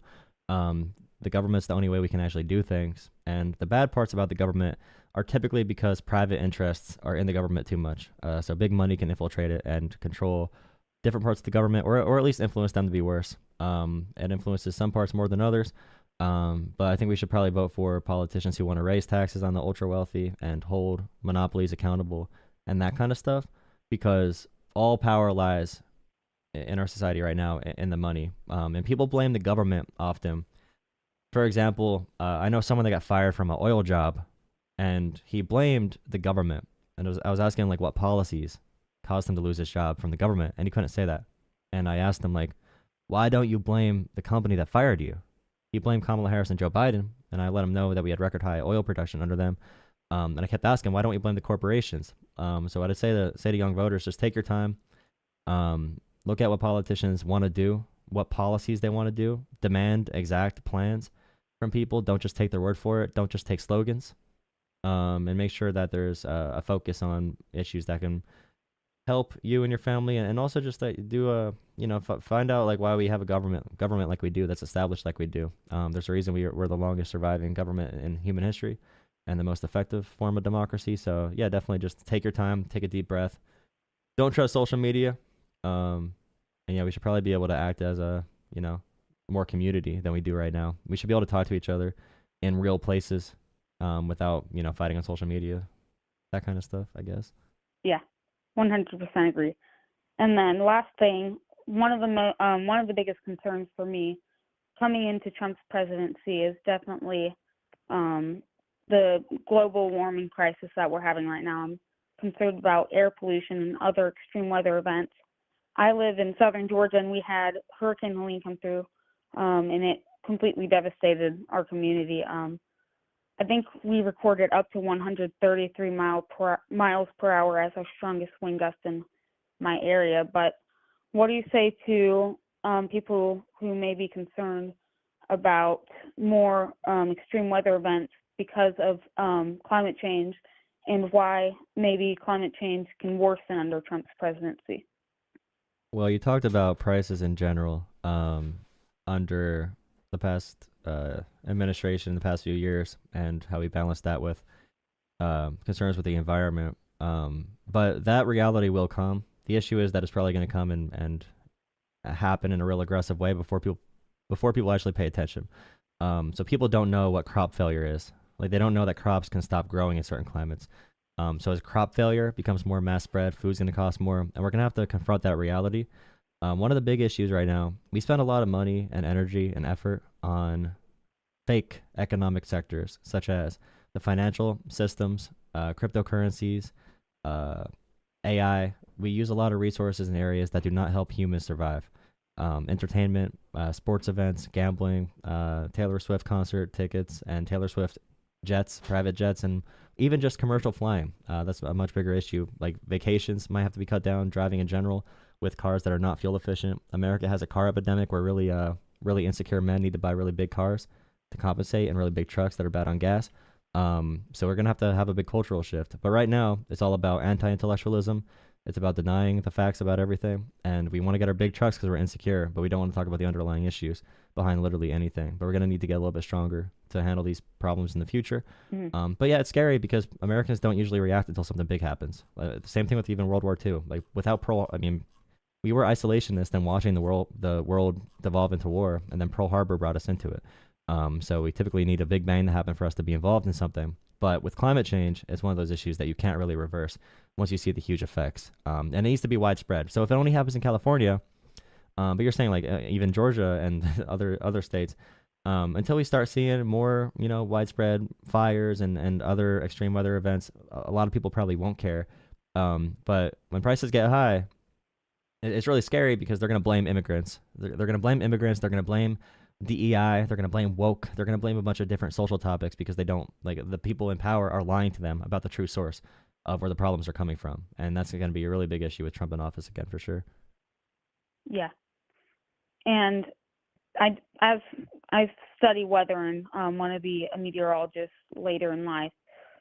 There is definitely an enhanced weather climate right now. We're seeing more tornadoes, more extreme hurricanes, more extreme weather events in general around the whole world. And it's starting to get out of hand, especially for people who are studying the weather like me.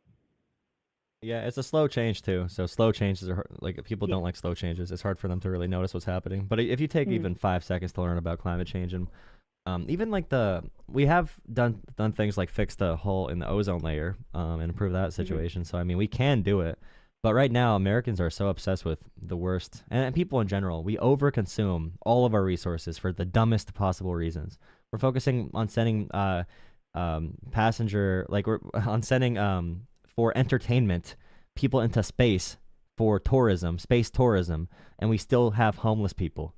Like, it's a really crazy world, and people are okay with it. And I'm sick of people not taking personal responsibility for the world we're creating, because it is all of us are doing it. And we need a cultural shift away from it. And I do believe we have that, but the current administration is gonna make these problems 15 times worse. So just how it is right now.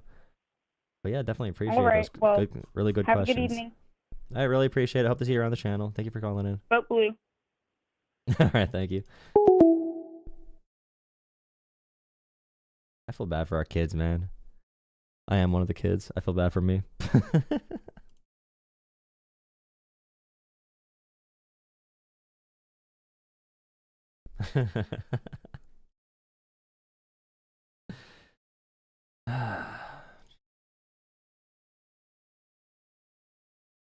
It's like, yeah, every extreme problem we're facing is going to get far worse very soon.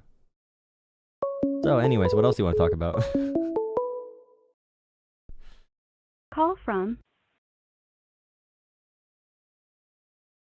one. No. To send a Okay. voicemail, press We'll see 2. about this. We'll take a Okay. Hello. Hello. I was watching your live stream. And just to preface, before I begin, I want you to know that I was a Trump voter, right? I'm not here to prove you wrong on anything, or tell you one way or the other. I want to tell you the reasons I voted for Trump, and I wanted to ask you a couple questions. I voted for him because I was worried about the illegal immigrant crisis. I don't really care about immigrants. Come from a family of immigrants, but the illegal immigrant crisis, the economy was fluctuating in ways that I didn't like, and just the talk that he had about kind of securing our borders and things like that. It just all made logical sense to me. And when you say like he's going to ruin our country, I was wondering if you were to fix like the number one thing, the number one issue, the number one narrative, what would you change about, or if there's like a top three, what would you have him change, or what direction would you want him to go in? Donald Trump, the number one issue is he's ruining everyone's ability to critically think about literally anything. We cannot have critical thought anymore. They speak in this slang about wokeism and DEI and pronouns, and you can literally have the richest man in the world go on Joe Rogan and talk about getting rid of every government agency that limits corruption, that protects people from corporations. And as long as they talk about how gay, trans, immigrants are bad, then the right wing will accept them. And they don't listen to any reasoning. They just yell at you and laugh at you like a kid. And the issue is, it's like we're on a big plane together, and they don't trust the pilots anymore because they're the elites. And they weren't good at picking which pilots were good or not and which elites were good or not. So now they want to throw out the entire system. So now they want to take control of this plane. They have no idea how to fly it, and we're all about to crash down and meet that reality. So that's the biggest thing with Trump, is getting people to adopt fake realities, this false perception of the world, largely because of social media. And now that there's no fact checkers on social media or any moderation at all, people are going to believe the wildest things possible. We have another anti-vax movement for the same reason. It's definitely not good at all. But yeah, that's the biggest thing I'd probably change. Policy-wise, just, Democrats have some money in it and in their party, but they tax the rich more. They want to do antitrust monopoly busting. They want to do policies to hold corporations accountable, even in a form of responsible capitalism. But Republicans call that socialism, and now they want to give corporations free rein to do whatever they want with our information, with our environment, with our jobs, with our healthcare, and we're just fine with it as a country, or at least like Trump voters are, because he appeals to their emotions. So he says immigrants are outside. These are bloodthirsty animals, evil, whatever. We're gonna come kill you and your family, and the LGBT is gonna groom your kids, which are both outrageous lies. Although they want to bring up like Lake and Riley, crimes happen all the time by a vast groups of people. If you want to bring up the same crimes from members of a political party or a church or youth groups and stuff, you could for all these situations. But Republicans are willing to like use these names, and even Afghanistan, like use these tragedies and these issues, and California fires, using these issues for just as political pawns. And they want to make people turn against each other, and they ruin our conversations. That's probably my biggest thing that I hate right now. Yeah, I think I agree with you. I might be you. Maybe I'm not unique in this, but I don't like the elites, but I also don't like the government. So like I think of the idea of like the ultimate rich, and we have like BlackRock buying up all these different properties and then making it so people can only rent now. We've got all these different. Well, it's not just BlackRock; it's a variety of large corporations that are purchasing properties, and they make it to where people can't have mortgages anymore and develop equity. They're having to rent, right? But then I also don't want to resolve it with taxes, because the government itself is already overspending, and they're already bloated in their function, and the government has so much weight on the economy too.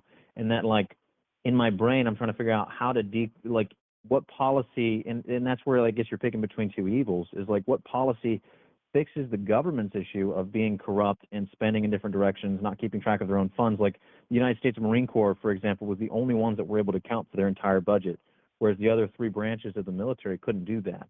And multiple other different categories and all these other hundreds of agencies we have in the government can't account for their spending. And we have money going places where they're not tracking. And we're sending money to Ukraine and Israel, and our debt's increasing. And even if we taxed all these people so much more, we're still way outspending the amounts that we need to cut spending in the government and decorrupt that. But I also agree with you that like these groups of elitists are corrupting all of it as well, because their private interests are leaching into it, and they're the reason the problem exists in the first place. So like, it's There's a big issue with Republicans. They will go into more deficit spending to give tax cuts to the billionaires. And they'll keep increasing our defense budget by even more than Democrats will. Although Democrats do improve, pay from the military by more. And for some reason, they think Trump improved it more because whatever. But also, Democrats do plans like infrastructure, spending, manufacturing. If we're going to go into a national deficit, I'd much rather go into debt, building back our roads and bridges. and supporting manufacturing in America, rather than just doing tax cuts and stock buybacks for the top 1%. So Democrats' economic policy, there's a reason why most recessions happen under Republicans, because they don't regulate and the markets crash, and we enter depressions. And meanwhile, we elect Democrats after the recessions to kind of fix things. And this happened multiple times with Biden after Trump, and also with Obama after Bush. And there's a couple other examples. Clinton after Bush as well, having a budget surplus. Obama got the deficit down to like 500 billion, and then Trump put it right back up for tax cuts. So on fiscal policy, Democrats are much better. I would just tax more. If you want to reduce defense spending, fine. But the Trump administration is talking about getting rid of like dumb little agencies that just like make sure corporations don't screw over Americans, that are cheap agencies. Government spending is not that big of an issue, in my opinion. It matters what we're spending that money on, if we're making good investments. And there's no reason we need to go into deficits right now. We have extremely low taxes for no reason because of Trump's tax cuts, and he wants to put them even lower for corporations and top income earners. So yeah, there's a couple different compounding issues there. But just in general, when it comes to corruption, like I said, Democrats are much closer to limiting corruption, and their programs that help people they stimulate the economy through money at the bottom, circulating on up through the economy. So they give money to, they want to fund social workers more. They want to have more money for Medicare, Medicaid, Social Security, those kinds of things. Trump wants to cut those programs.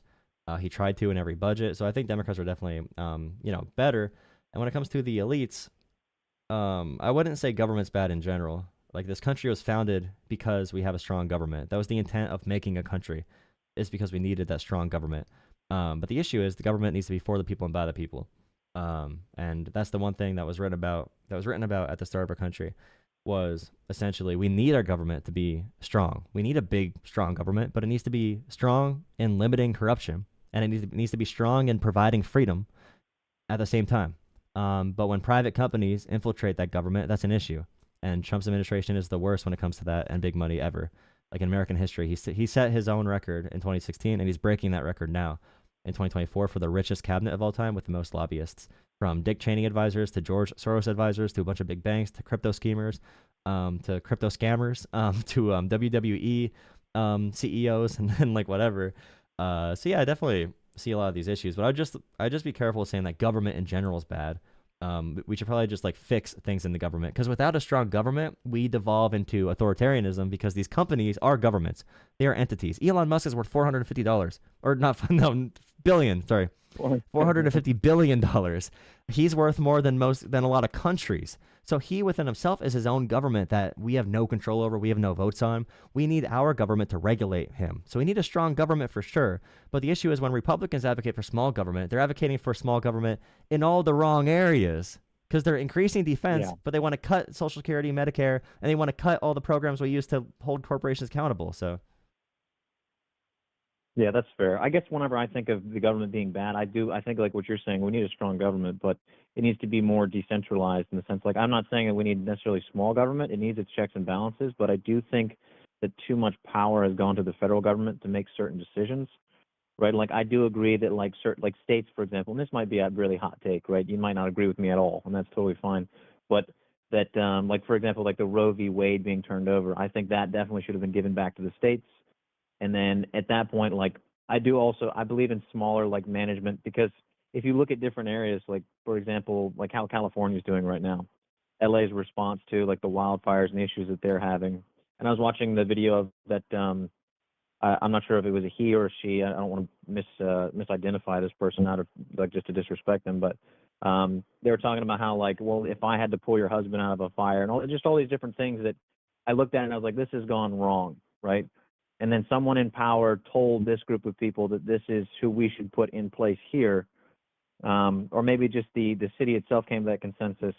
And I was wondering your perspective on, like, at what point should the federal government step in and say, okay, don't hire this person, or at what point should the federal government step back and say, okay, you do your thing, regardless whether it's Democratic initiatives or it's Republican initiatives?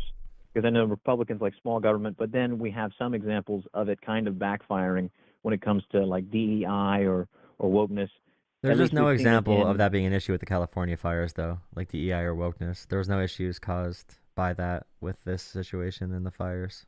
Well, as far as preparedness, and if you look at the individuals that are speaking there, like, and those that have been put in charge, I know and what then you look video at you're going interviews off with of. them. The video you're going off of is that one. I need to see that whole video to even know what they were saying because the 5-second clip got shared Yeah, around. that woman, that might But be that's identified. that one I'm not person. sure. I That don't want one to be person is offensive, not. but But that one person is not the entire fire department well, that's there, the and I'm police sure they know how chief to do of their Los job. Angeles. Well, the police chief is the one that basically has to dictate and say whether policies are valid or invalid, right? It's like the chief of But staff or anything like that. her being like a lesbian is not going to change any of that, like what she does I'm not saying policy-wise, her right? being a lesbian, but her Do you have any mindset had policy nothing she to did do with. wrong? What mindset did she have that was wrong with this fire, Well, though? so whenever the thing that I didn't like, right, and this is the part that rubbed me the wrong way, and this was the mindset that was made clear in the interview, was I was asked, and this is quoting her, I was asked, what would you do if my husband were in a fire? How would you get him out of there? Well, your husband was in the wrong place if I have to come and get him out of the fire. So rather than gaslighting the general public about your inability to do the task that is literally the whole purpose of your existence. That's not the whole I think purpose of their resistance. That's not their job to go rip people out of their homes. Their job is to. A firefighter's job, I feel like, is to help people out of fires, that help put the fire out and then save lives. If she's unable to do that because she's unable to pull a grown man out of the fire. Fire management. because he's just Okay, they're not doing. But do you understand what I mean when I say, like, there's people that do things like that. Okay, but the fire management at this level, Yeah. they have a lot of people working different jobs on fire containment, and focusing on just making sure the processes and policies are done right. And it is true that if someone gets themselves in a terrible situation, a firefighter is not going to burst into a burning building to pick someone up if it's not safe. So I need to see the whole quote so I can understand, what she was saying at that time. But yeah, I mean, I ask you what policy affected the fire in LA right now, but you're not really. It doesn't seem like you really know. It seems like you just think because they have DEI policies. No, I don't know about a DEI policy directly affecting it. It's just whenever I look at stuff like that, and I look at the mindset of the response that really puts the blame on the victim of the situation. No, but do you think there's any chance that the media is sharing to you the worst example of the worst quote from like 20 seconds of a 10-minute video? Of course. I know that so they might always, be trying to give you the worst. Yeah, they always give you the worst. That might be happening in happens this on both sides, situation. yeah. So I mean, I don't know if we could say much about that one clip, but I just know about like the preparedness of LA. They talk about the budgets, for example. Where they, yeah. If you look, yeah, I guess their budgets did go into different directions, and I think that because you looked at the the reason the insurance companies pulled out. There was a report that went out about how the insurance companies, and they obviously conspiracy theories came out from like the Republican side, but it wasn't a conspiracy theory. What happened was the insurance companies evaluated the area and they said there's too much brush here, there's too much chance for fires, there's too much risk here, so they removed fire insurance from a large swath of areas in Los Angeles. Florida has an insurance crisis too, right? But no one ever brought that up during the hurricanes about building too close to the water. But all I'm saying is, and we can talk about Florida, but at the end of the day, I think that in that case, that should have been identified by. May not even been like the fire department, may have nothing to do with that police chief or anything like it. Maybe like the parks department or maybe city council management or something like that looks at that and goes, this is an issue. Our stuff is so overgrown that insurance won't even cover it. And then you end up with a wildfire. They like quadrupled their whole city. They quadrupled their budget to handle these things. But when you look at their budget negotiations, the Republicans are pushing the Democrats to make the budget smaller to do this less. So like it's hard because Republicans are blaming Democrats for government programs not working, and then they vote for the program to not be fully funded. So what are Democrats to do if the Republicans are going to refuse to fund it at the proper level, and then they blame Democrats when it's not funded, or if they don't do it enough? But they quadrupled the funding, right? Yeah, they did. But like the areas we're talking about, with their dry conditions, they are on mountains. This brush there, what like do you live in like the northeast, south, like just like region wise? I'm currently in Monterey. I'm up further north right now. So like the forest up north, the plants you see there are completely like different. Like it's a completely different type of brush. So these are like roots that are deeply ingrained in these plants that are surviving in hot weather climates, and they can't like remove the plants because they cause massive mudslides, which is a big threat. It's a big threat after fires as well. So there's a lot of considerations there. And they grow back like super, super quick. And it's not something you could just remove from the environment. It's just a really difficult, I feel like we're politicizing a situation in general as a country that isn't that political. That's Yeah, just a really bad natural yeah, you're probably disaster. right. Like the first responders are doing their best job. California's policies have been fine. If anything, if they're gonna blame Democrats, it just makes no sense at all to be like Karen Bass reduced the budget, and then it's like, wait a second, but Republicans wanted it to be like half what it is. Like Republicans wanted it to be cut in half. So like, what are you even criticizing Yeah. that at that point? That's weird. Well, and I'm not necessarily saying it's Democrats or Republicans or anything like that. I don't agree with DEI because I don't think diversity makes something stronger. I think qualifications do. But I don't want to say it's like Democrats' fault. There's probably like I think for Yeah, but every there's qualified corrupt people of every Democrat, there's a background, right? corrupt. Well, I do think varied backgrounds might be useful, but in Like Pete general, Hegseth like right now whenever for I'm Secretary of Defense is probably the least qualified person to ever be nominated for that. So I mean, that's probably a Yeah, DEI hire for white yeah, men, right? the interview I was watching. That's a the white interview with Christian him, DEI yeah, hire. it was well yeah well that's the system bouncing back against it. I think there's been like a little rebound against the DEI system because they had Well, yeah, like the he is diversified DEI like though. different. Yeah, he's like Yeah, he's the anti SJW. They're like the new right wing culture warriors. They're the yeah. new woke right. Well, there's a push in But the opposite no, direction. I'm sorry, that's come as a rebound, yeah. I'm sorry about this. But the thing is, the DEI hires for the left that they yell at are qualified individuals, and the DEI hire that's the response on the right is someone who is legitimately not qualified at all. Like that's the big issue here. Is there's zero consistency. Which individuals are you referring to? 'Cause Pete I know who you're Hegseth talking is an about with 04 in the Secretary of military. Defense. He's 04. He's a major in the military. Usually an 010 will get upgraded to Secretary of Defense because it's the you're the top in the whole It's the country. next step, yeah, logical Yeah, next step, yeah. because it goes from those are the different levels. So like Milley was 10, and he got upgraded to Secretary of Defense. But Hegseth is a major, and now he's talking. Now he's being nominated for this position. He in no reality at all for any job, at all ever. Not even. It's not even that he's unqualified. That's not even a proper word for it. But if this is the response to DEI, it's pathetic because he really is like he's a raging drunk. He has a lot of credible sexual abuse allegations and domestic abuse. He's definitely a snarky rich asshole, like from the way he talks, and also he's just unqualified to lead the interview military. is not. No, I They asked him agree about with our you treaties. that, He's like, when I was watching his what are our interview- treaties? Like, I don't know. Our treaties are like, I don't know. He just doesn't know. He doesn't know our most pressing national security concerns at all. And no one's saying DEI for him or unqualified for him. Meanwhile, Austin Davis, he's called a DEI hire, although he's more than qualified for Biden. So it's kind of crazy. But yeah, I appreciate you think the calling in. cases they- I want to Well, I wanted let's to- end on one more topic, and we'll be one Okay, more topic. yeah. Well, I guess my last question would be,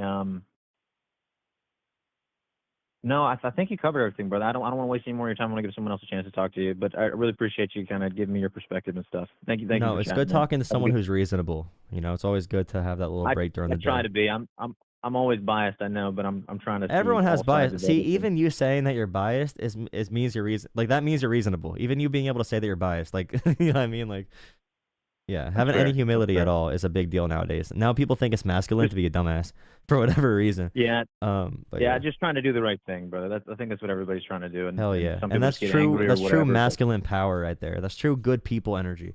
It's just trying to do right by yourself and your neighbors and your family. And people just lost that in today's world completely. All right, thank you. Everybody's getting charged. All right, have a good night, brother. Thank you too.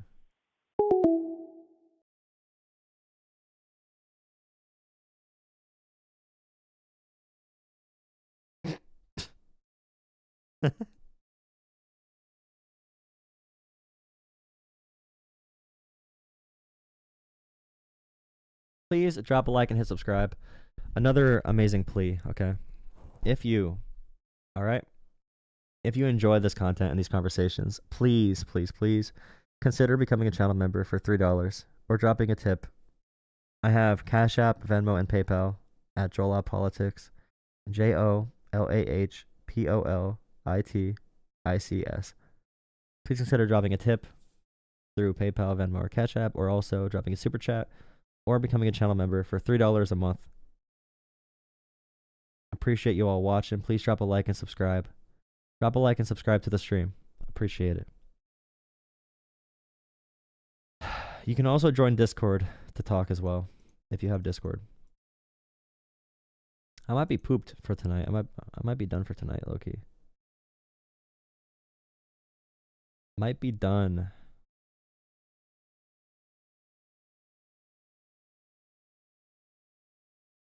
Should I keep this? I can't keep the VOD up. If I keep the VOD up, then there's a chance I get banned for the vaccine people.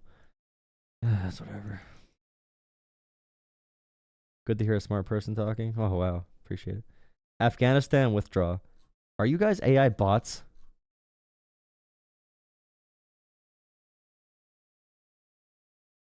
No one needs to prove you wrong when we can find out in 4 years. Oh, yeah, we can find out in 4 years, all right. Hit me back in 4 years, bro.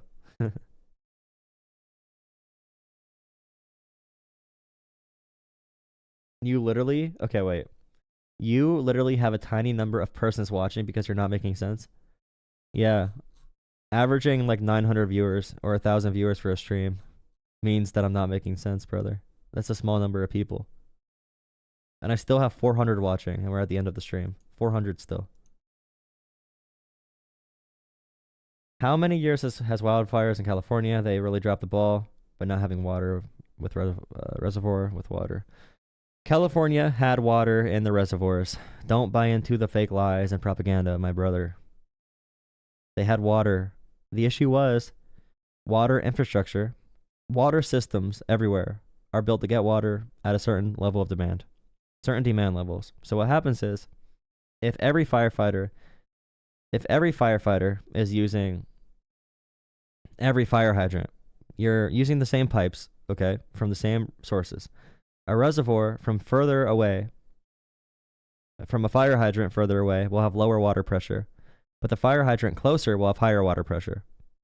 Gravity plays a role as well. But if every firefighter is using the same source, the firefighters closer to the reservoir are going to make the hydrants run dry down the road.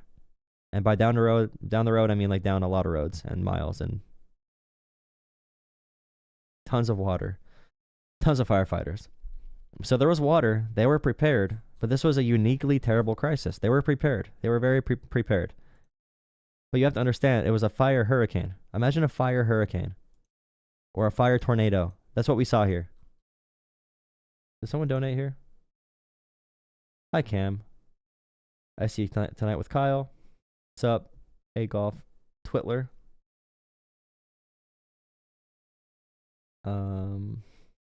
Thank you, Brian. You know what, Brian? Brian's our friendly neighborhood conservative. Brian comments videos of Trump dancing under all my videos. Brian, thank you for the $2, Brian. Appreciate it.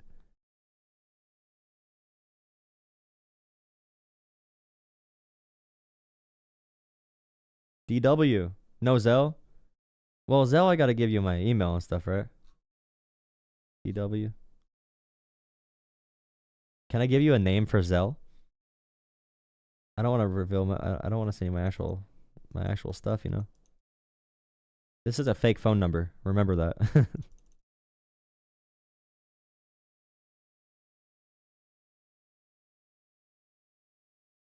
A Trumper that agrees on climate change. I see you, brother. I don't know if I'll get to you tonight, but. Ugh.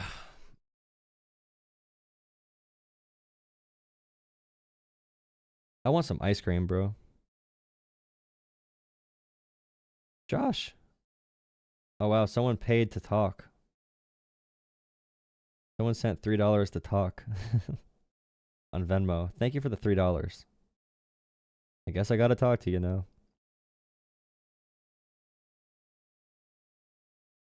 I guess I gotta talk to you. Whatever. That's not you. That's not the guy that wanted to talk.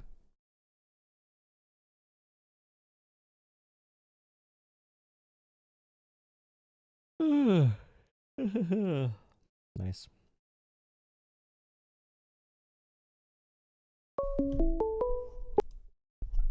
Wait a second. Stop calling. If you want to call, send me money.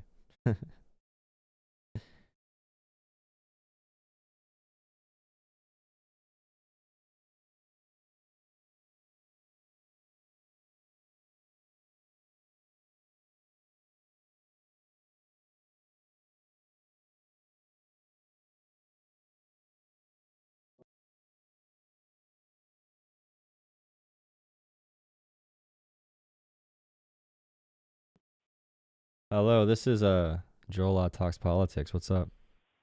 I was curious on how you pronounce the name. We talked just a couple weeks back. I'm the Trump supporter that agrees with you on climate change. I wanted to chit chat about that and what we could actually do to change what we're doing. Okay. Yeah. What are your ideas? Well, I was kind of hoping to develop some ideas. So combustion engines, right off the rip, are bad for the environment. But also, electric cars producing the lithium that goes in the batteries is a big issue. It causes a lot of harm to the climate. There is talk about hydrogen batteries that do produce an exhaust, but the exhaust is just H2O. Wondering if you know anything about that. Um, I'm not sure about that capture technology. I think also getting fossil fuels is hard. Yeah. Yeah, the batteries are difficult, but also in America we're so car obsessed. That's a big issue too. If we had trains everywhere, I would love it. I would take trains all the time if we had trains everywhere. Okay. And making our subways better. That's a huge thing we can do for traffic as well. And also like people talk about the New York City subway, for example. They say like Sure. the New York City subway is very dangerous because you see the scary stuff on the internet. Like you see Right. the worst situation ever. But like riding the subway in New York City is much Mostly safer than peaceful. driving a car. Like much safer when it comes to Yeah, fatalities and a total just like injury. It's I I forget totally how agree. much more. It's like 10 times safer to drive your car. Or no, Wow. sorry. It's 10 times safer to be in the subway than to drive your car. Being on the road is much more dangerous, and people are drunk and looking at their phones and all that kind of stuff. Sure. 20% of Americans drink like 40 drinks a week on average. So when you're on the road, you're in danger very often. So Yeah, subways are no, pretty no, safe in general, and Amtrak too. I love Amtrak. If Amtrak was everywhere, we can help reduce a lot of issues too, I think. And electric trains are easy to make. Electric trains are easier, but yeah. yeah, no, I totally agree. I'm on board with the trains, man. That's a great idea. But I do have to ask. I live in a rural area. I'm a farmer, and I would say, what would trains add for someone who lives way out in the country? I think what it would add is if there's less demand for oil prices, those will go down if less people are driving. Traffic will be less when you have to Yeah. drive somewhere that's more populated as well. And I also would encourage people to have two cars. So if someone wants to have a big truck, I know people that would commute like an hour a day for work or half hour, whatever it is, and they'll be driving Yeah. their truck to work. And I'm like, you can't complain about Wow. gas if you're getting 12 miles a gallon or 10 miles a Yeah. gallon on the highway, bro. Then that's a you problem. Like you should buy a Corolla for $2,000 somewhere. 2002 No. Corolla with like 200,000 Yeah. miles, 250, 300,000 miles that gets like Or 35 miles a Prius. gallon. Yeah, something that's like you should have a car and a truck. If you can't afford both, unless if you need that truck for work, you probably shouldn't have a truck. Because I don't like it when guys have like these fancy new trucks with Yeah. the Yeah. big Yeah. touch screens inside, and if there's a little bit of dirt on it, they cry and they're like, "Oh no, I have to rub it out really quick." It's like, why even buy a Right. truck? And Like let's if talk you're gonna, about the yeah, worst. like Let's talk about the worst of truck culture with the squatting. I know it's just yeah. teenagers, but it's terrible. But no, I totally agree with you, man. And to anybody listening, I would recommend a hybrid Prius. I have one, and great gas mileage and incredibly reliable. But I also have a large farm truck that gets about 12 miles a gallon. But of course, I work on a farm. So your train idea, that would reduce a tons of emissions because people in the cities would be using that more, so it would reduce a lot of traffic there. Oh, that's a great idea. Yeah, and I'll even take that. from rural areas to cities. I mean, you could have Amtrak's going through different cities in general. I mean, you could even drive like, let's say you live 2 hours from a city, half hour from an Amtrak station. You can drive from your rural area Okay. to the Amtrak station and then take the train from there. So it can help out Yeah. everywhere. Yeah, so that's cool. My big a big question that you have to ask in these scenarios, because Americans Sure. especially are really angry at the government telling them to do anything. Um, Yeah. I would Yeah. bring up an example of the tragedy of the commons. So if there's like if there's people that want to poison all of our water sources, which they do already, they dump water or Yeah. dump oil in places and toxic waste and a bunch of other stuff. Yep. In society, and I could use like, do you like fish or hunt or anything like that? I fish. I've never hunted actually. So for certain areas, they need to set limits for how much you can hunt or fish. Because if you kill off the Yeah. population, they can't reproduce, and if you poison all the Right. water, you can't get water anymore. You could destroy ecosystems and environments that make it possible to live. And obviously, if you farm, you understand that. Um, and climate change, if you believe in climate change, and global crop failure is a thing too. Global crop failure is a very real thing where crops Yeah. stop Yeah. being able to grow.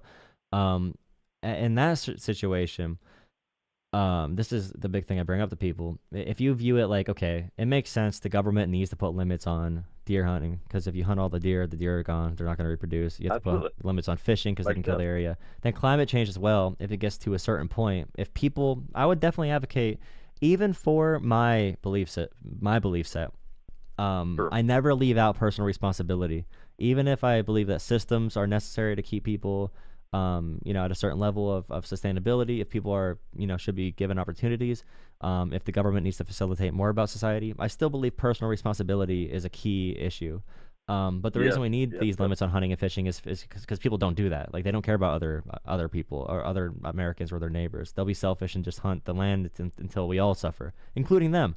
So Yeah. that's kind of what we're having with climate change. I feel like we should advocate for all these changes, but at a certain point, 15 years down the road, if we start having global crop failure, eventually we're gonna have to tell people like, okay, we have to actually put government limits on doing this kind of stuff. Yeah. No. No. I totally agree with you, man. And I will say, within hunting and fishing culture, the people that actually go out and buy licenses to hunt and fish, they're very concentrated on sustainability. Like when I fish, Yeah, definitely. it's strict conservation. Interesting fact, bison would not be, and it's a terrible idea or a terrible reason why they would not be alive, but they would be extinct if we didn't farm them. So we decreased the bison population. I think it was to 116, and now we've increased the bison population into a couple 100,000. But I know it's not something that your audience is really interested in.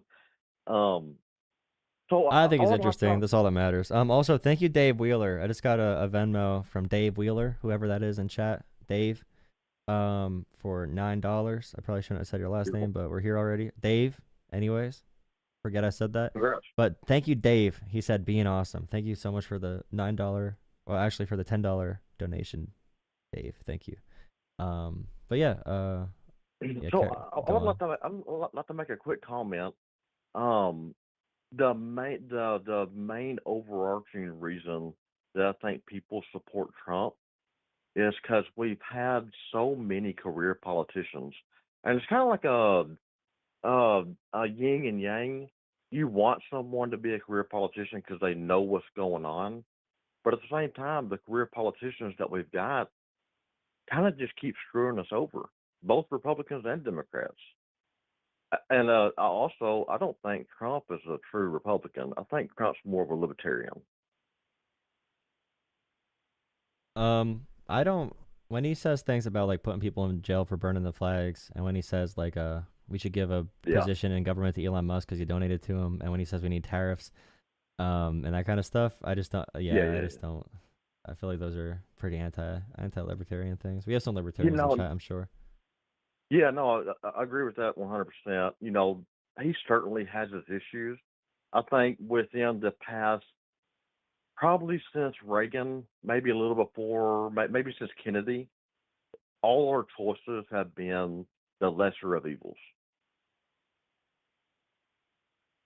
Kennedy may have been It's really hard. I feel like last great president. every election in every election in human history is always gonna be seen as a greater of or a lesser of two evils. You think so? Yeah, it's just kind of how the world is, and it kind of sucks because people that don't like spend all their time looking at politics, they see Trump complain, they're also frustrated, so they kind of just trust Trump, although Trump has no idea. Sure. He kind of just lies to people about a lot of things. Like tariffs hurt farmers the most when we have reciprocal tariffs because China, like that's why Trump had to bail out so many farmers from soybeans. Like America doesn't talk about soybean farmers anymore, and they just don't talk about that because we talk about wokeism and pronouns now. And that's mostly Republicans pushing that conversation now. They're the ones bringing it up all the time. It's a Um, small issue. It's a small issue and that's the number one that's thing they talked bring up. about very loudly. Yeah, definitely. Um, but yeah, that's a big issue, with that system. But I would also say, even if I don't know, Americans have had a bad run at choosing which if you choose like a contractor or like an electrician or a mechanic, even if you don't know how to do those Sure. things, you usually have a method to pick which one is better for you. Right. And the issue is that the people are looking at things in a really emotional way, where Trump will be like, I'm strong. I'm going to do negotiations. I'm the businessman. Although he was born into Right. extreme wealth, he was given $400 million from his dad. Like, he was given a huge business enterprise at Right. birth. Like, I'd be successful. Anyone would. Anyone with half a I brain thought would it be was able to. 100 million. I thought it was Oh 100 no, million because he one completely fans. lied about. Yeah, no, he got around 400 million adjusted for inflation. And his dad Right. did a bunch of bailout loans for him and co-signed on a bunch of loans. So it's like he lied. But Trump, if you ask him, will be like, I got a small loan, one loan of $1 million. He got like 50 different loans and Yeah. $400 million in inheritance.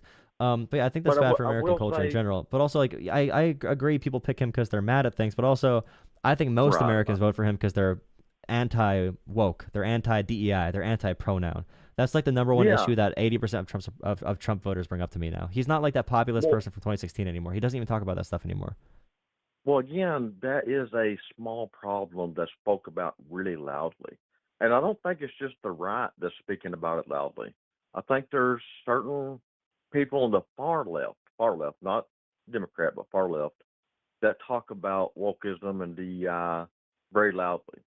Like some of the comments by the fire chief in California, which is a completely different subject, but he or she said something to the extent of, you would feel better if the person saving you from a fire looks like you, which is an outrageous thing to say.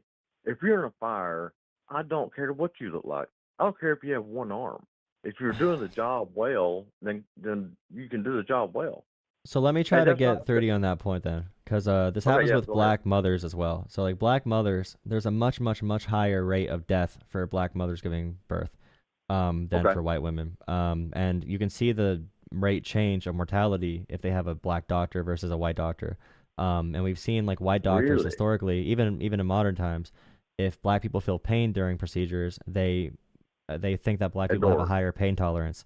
And the white people need like special medications and help more so than black people. So black people have worse health outcomes in a lot of areas Yeah. if they go to a white doctor versus a black doctor, because a black doctor, even if someone doesn't like think in their brains like, I don't like this person because of their skin color, they still have biases in their head that they don't really always track. So something like that, when they talk about that, that's usually what they're what they're referring to. And maybe like if and Sure. that's and you saying what you just said about like, I don't care what they look like, whatever, that is exactly what they mean when they say white privilege, because you have the privilege of Okay. not having to worry what someone looks like, and they do. And this is an experience their family has had for generations. And I would say that white privilege is a bad way to approach it, because as you know, I know in rural areas, if you bring up white privilege to a white person who's had to work their whole lives and their dad had broken knees and they have back Right. issues and they've been grinding and they never saw financial Doesn't seem like much prosperity, privilege. it's gonna feel like, I'm not privileged, what are you talking about? It's better described as, and that's the academic term for it, but it's better described as, there's a 100-meter dash, and it's not that white people have it easier. They're not running 50 meters of the 100-meter dash. That's more like if you're wealthy. But Right. black people had to run more than 100 meters to get to a certain point. So it's usually that. And I don't want it to be like antagonistic, but that's what. Sure. And I know unreasonable people don't want to have these conversations in chat, but that doesn't matter. I did get Right. $10 super chat. Thank you so much, Corey. Corey said. Congrats, bro. Thank you. Corey said, please describe your politics like liberal, conservative, MAGA, libertarian, socialist, social democrat, etc. I was asking last week in horizontal, but you thought I was antagonizing, or you thought I was antagonizing because of lag. I'm not sure. It's hard to keep track, Corey, because there's so many. Like, you have to understand, like a year ago, or even 6 months, or even like 3 months ago, when I'm streaming, I would have like 20 people watching, so I could keep track of comments. But right now, there's like literally, like this stream itself has 180 separate viewers, or 180,000 separate viewers, and 400 watching like right now. So there's a bunch of messages flying through. But my politics, I would say, I'm kind of workshopping. I guess like constitutional progressive. I guess I'd say, if I had to make like a new label up on the spot, like constitutional progressive. I think I believe in the vision of our founding fathers, but I also want to take it further and expand on our founding fathers' vision for the modern era with more rights for everyone, and the core principles of freedom and equality under the law, and freedom of religion, freedom of speech, even freedom of even like Second Amendment. Although I do support like full background checks, universal background checks. I don't typically support like an assault weapons ban. I don't think those are done very well by Democrats or spoke about in a good way. So yeah, I get a constitutional progressive. That's what I'm going to say right now. But yeah, I guess I gotta ask you that question real quick. What's your, if you had to give your ideology, do you have like an ideology you identify with? I would say mostly libertarian centered right. I'm definitely not a full-on Trump supporter, but I do think that he's good for what we have, just because he's an outsider. Well, that's not the sole reason. I do like tariffs, even though I'm a farmer. But yes, it's centered right libertarian. I'd watch out because Donald Trump at his inauguration, he's putting Jeff Bezos, Mark Zuckerberg, and Elon Musk on a platform next to our elected officials. Yeah. Next to his cabinet, and also Mark Zuckerberg was on Joe Rogan talking about how Donald Trump's amazing because Donald Trump wants to get rid of like the Consumer Financial Protection Bureau, and stuff like that. No, so it seems like he's pretty elite now. No, more than he's I ever totally been. agree. But I he totally seems like an agree. outsider. But I think he's more of a cultural outsider. He's more of a cultural outsider to the Right. social elite or the cultural elite. And I feel like that's the biggest thing Trump does because people don't really know his economic policies that well on the average. Yeah, yeah. Usually when people, I mean, you hear it if you watch my stream ever. Like people call in, they really just don't want to talk about the policies. People will literally tell me if I bring up a policy, like I don't want to talk about policy. Like just talk about how good he is. Like he was amazing. It's like, well, what did he do? And that's why. Were you here earlier when I said? Were you here when I told the guy that he was giving Trump like a participation medal? Right. Yeah. Yeah, like you're giving participation. Like you can't name what he actually did to get it. You just knew he was there. Like he participated, but what did he do? Right. So I would not voice my support for tariffs. Okay. Tariffs are going to bring higher prices for a very short time. And I've been saying this for years. When we were in the Obama era, I was still saying this. And when we were in the Obama era, I was in high school. China is the main producer, but take them as an example of the rest of the world. The rest of the world depends on our consumerism. There is other consumerism in foreign countries, especially in the UK, some countries in South America, and some Middle Eastern countries. It's because we're rich, right? Definitely We're rich. We're rich. If you're like a rich country, you typically import more, we're right? very privileged. We're very privileged and rich, along with some of these other countries, but we're far more wealthy. But they depend on our consumerism. So when tariffs are put on, it's like a bargaining chip. It's going to hurt us for maybe 2 or 3 weeks. But as seen as an example in Canada, foreign countries depend on our consumerism. What is reported is that the Prime Minister of Canada said to Trump, you can't put these tariffs because Canada can't survive. And Canada may be a bad example because they're a borderline socialist, which I know is a touchy subject right now. Yeah, I would disagree with that, but okay. Well, fair enough. they're pretty center right too. They're free market oriented. I consider socialist like anti-free market, but we don't have any socialist countries really. I mean, except like very small ones, but. Sure. I agree. But that's why I said borderline. They're not true socialists. They just have some socialist ideas. But I agree with their healthcare system. Their healthcare system is wonderful, and I wish we could adopt it. But that's social medicine. That's socialized medicine, right? Yeah. Right. And I just believe that might be a bad example, but and their prime minister didn't resign because of Trump, but he did admit that Canada cannot survive without getting free trade from us. I think free trade was just a bad model. But before I respond to that, I got a super chat. But I will say just one thing to ponder. Trump is complaining about a trade deal that he negotiated. We're under Trump's trade deal with Canada and Mexico, and he loved it. That was his crowning achievement, the USMCA. And now Trump is like talking bad about his own trade agreement, and it's really weird to me why he's doing that now. But just ponder that. I'm gonna ask for the super chat real quick. Thank you for $5, Alexander. Do you believe DEI hires is beneficial and should keep being forced on society? Most people feel the Democrats are the elites, so where does that stand? I would say that where people feel their emotions. I feel like we really shifted because now conservatives are calling and making emotional arguments, and I'm making logical ones. So conservatives aren't even trying to like act like fact based or like facts and logic based when they call in very often. Um, that Ben Shapiro era lasted very short. But also DEI. The reason we had that is because we have very credible studies, even today, that equal. The issue was that for generations, equally qualified individuals would get turned down based on their race. So if you're a black person with the same information and same qualifications as a white person, you get turned down for the same job. And DEI, or diversity, equity, and inclusion, equity is a pretty positive thing, I'd say. Inclusion is a pretty positive thing. I think diversity is also a positive thing.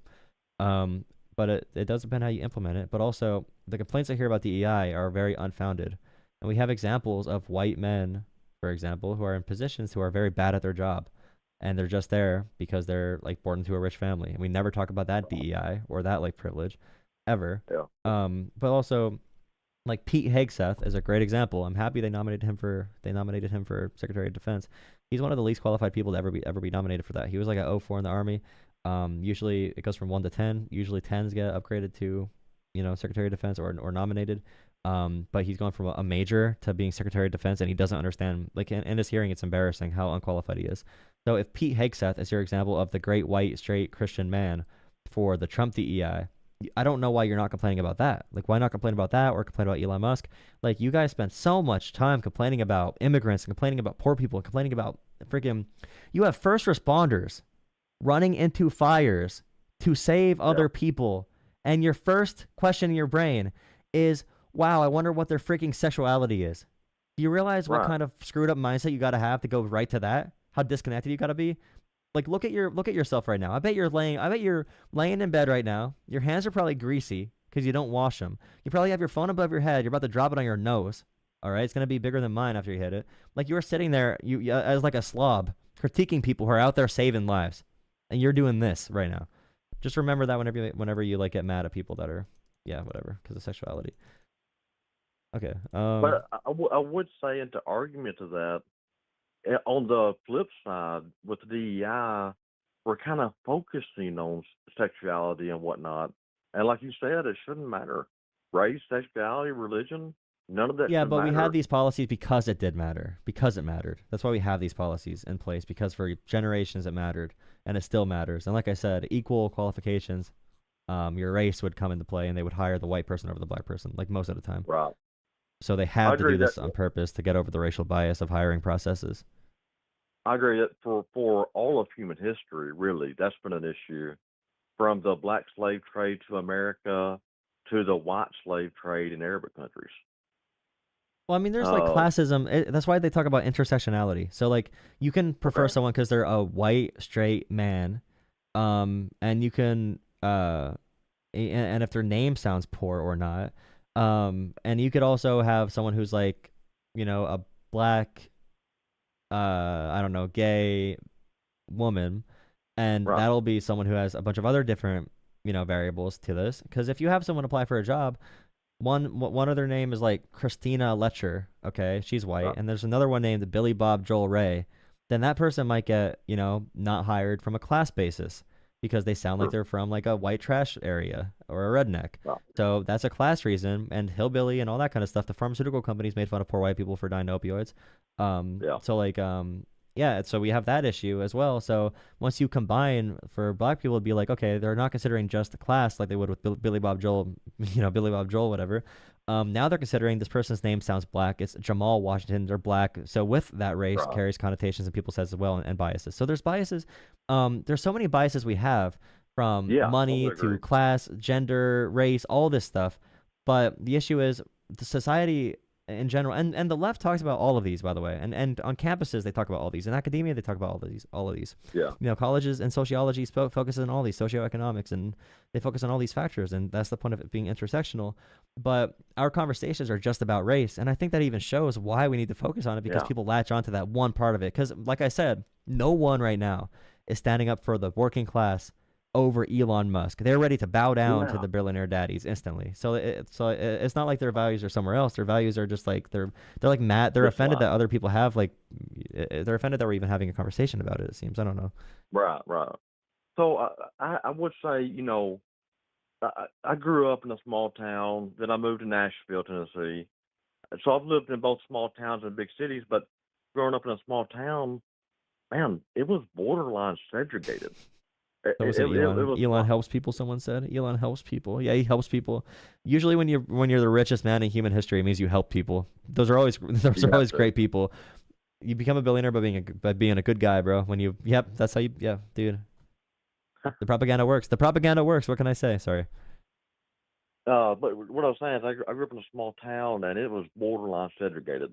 There was a serious divide within the white people in the city having more wealth, and the poor people in the city being more of the African American persuasion, more melanated. And that, man, I always hated that. And then white folks in the city would get mad when a white girl would date a black guy. If you're from a Yeah. small city, you know what I'm talking about, which is awful. It always frustrated the hell out of me. Excuse me, I can't say that on here. Um, so when I got out, I made a personal change, uh, focusing on my beliefs, and that's what I think should be pressed. If you're from the '90s or early 2000s, when you were born, you remember the "Be Yourself" commercials that they would put in schools. Be yourself. Be yourself. We always heard that. So I think that the DEI method is kind of flawed. I think it is going after a great thing, and it's certainly something that needs to happen because there are biases. See, if that was the But conversation, it'd be fantastic. But that's not the conversation, right? It's the opposite. Like it's the sure, worst way possible. right. But I think there needs to be a different method. I think it needs to be a social contagion to get rid of biases. Instead of this DEI, um, make it a social issue because social issues do change things. Um, the Be Yourself movement definitely changed things when we were children. Me, as a unracist person who lived in a racist society in a small town, and it didn't consume me because my school kept telling me to be myself. Does that make sense? Yeah, I guess it's just when like you can predict where all those poor neighborhoods are going to be based on systemic racism Yeah, and the history of yeah, slavery, obviously, and like redlining and banks and white flight yeah. when black people moved in, all the white people left and took all the economic opportunity with them. If they Right. saw if they saw a black person move next door, they were out. They were out of there. So Yeah. we had a lot of those issues, and I feel like if we just had more patience with discussing these topics, it'd be a lot easier in general. Totally agree. On both sides. On both sides, we need more patience. Um, I live in Pine Bluff now. Yeah, I don't mind staying in Arkansas. My community is 73% black, and I feel zero racism where I'm at. Everybody seems to get along. So Yeah, no one just wants a to feel good that. note. Just a good note out to the public. There are areas, even small towns, that it's non-existent or small anyway.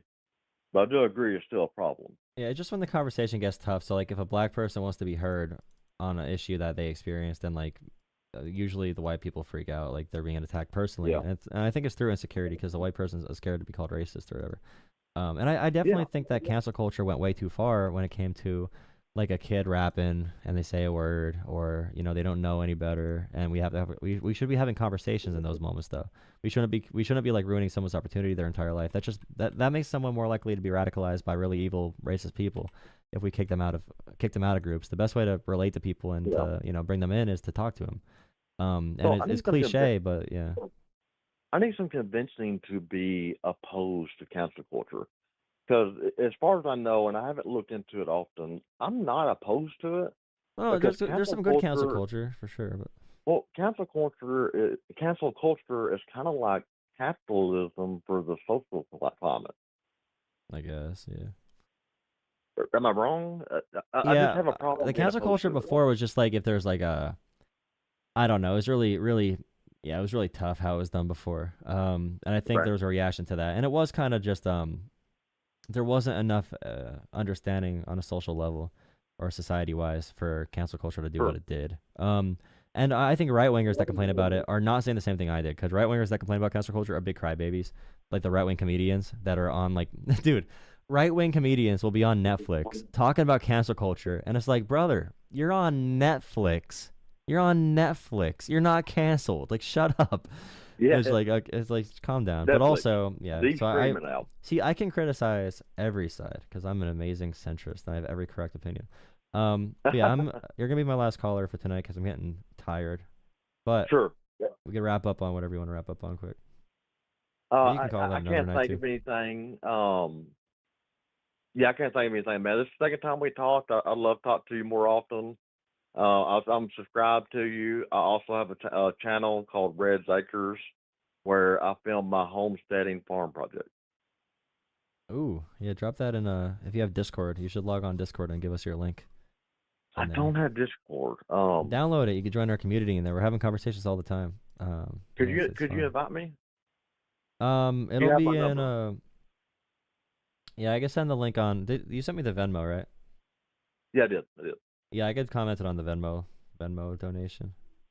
Yeah, I don't see any problem with that, man. You have a viewership. Give a little change to talk to you. It's not a problem at all. It's silly. Yeah, it's usually because if someone really wants to, they'll call like 50 times in a row, and like even when we were Yeah. talking, like 100 people tried calling in. So if they want to be in Oh, wow. in front of the line, and it's also like you're not just paying for that, you're paying to talk in front of like 500 people or like 1,000 people, whatever Yeah. it is at that time. So Absolutely. To the viewers, if they can hear me, man, throw a little change his way. He's where he's working. He's doing a job. Or to get paid for it. yeah, and it's not gonna get any less stressful. So Yeah, no kidding. Being I guess this is what I'll close on. Being a white Christian male from the South, a self-proclaimed redneck, I get a lot of hate too. But I'll let you be, man. It was nice talking to you. yeah, I Please send enjoyed me the call. that Discord invite, and I'll make sure to Discord and put out my name. All right, awesome. And if you have a channel, you could just make that your name on Discord too if you want. And there's a bunch of Sweet, different will ways do. to share it on there. Awesome. All right, Thank you, awesome. man. Thank you. Have a good one. All right, guys. Thank you for watching. Jess, thank you. Jess is always throwing money at the very end. Jess, do you purposely wait until the very end when I'm about to get off to throw your $2 in? Because I appreciate it. Rock on, caller. I agree, Dave. Are you new, Dave? Are you new to the channel, Dave? You know what, Dave? If you think this channel is awesome, if you think this channel is awesome, I'm tired. I gotta go to bed. Become a channel member for $3 a month. Thank you for the Venmo also from earlier. But yeah, channel memberships for $3 a month. You could become green in the chat and get your little badge if you want. Are you new? You are new. Nice. Yeah, thank you, Jess. Hi, Kit. Thank you for thinking, Jess, everyone. Begging. Hey, learn to golf. I saw your really sad comments earlier, but I just want you to know that I had like 200,000 different people watch me, and you're pathetic commenting right now. Really sad. Really sad, brother. I was gonna ban you, but I want to see you squirm and cry in the comments more. It's more entertaining. You sad and pathetic little rat. Yeah, I'm gonna be rich off this, Brian. $2 at a time. $2 at a time, gonna be rich. What's his channel? Join the Discord. You could find it.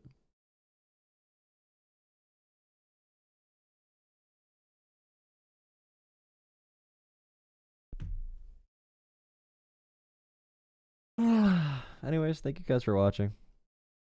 Don't like Trump, blame Obama. That's a good comment. Yeah, become a member is the pin link. The link up top. Hi, Scarecrow. I just looked in the vertical or the horizontal stream. Yeah, thank you guys for watching. I feel like the horizontal stream is really showing the growth of the channel, because I used to have like 400 or 300 or 200 watching on vertical and then 1 watching on horizontal. Don't let the existential dreads Now we have like 21 watching on horizontal the entire time, or 25. Like those are good numbers for the second stream, for the more calm chat.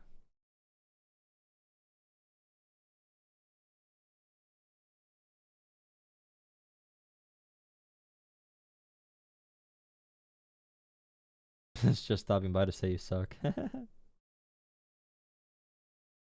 You're on the vertical. Okay, can you not see pinned messages on the vertical? Because that's new information to me. I did not know you cannot see pinned messages. Wait. Yeah, that's messing with me now. If you go to my channel, there's a join button on the channel too on the YouTube app. I am getting off though right now. In a second. I'll drop the link again for memberships if anyone's interested. I believe we're at 30, yeah, 37 now. I keep saying I'm trying to hit these numbers so I can keep doing this because I do have a lot of stuff going on. But I do want to keep messaging it. That's the YouTube link. I got you with the purse video. The purse video was from 8 years ago, dummy.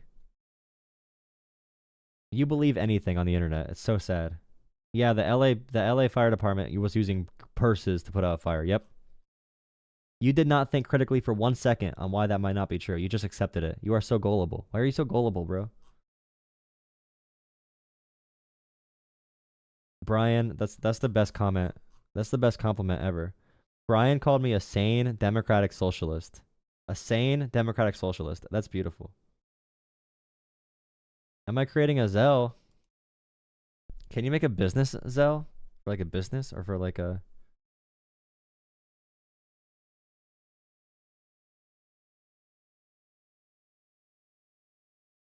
You can have a business Zelle account. I'll have to look into that.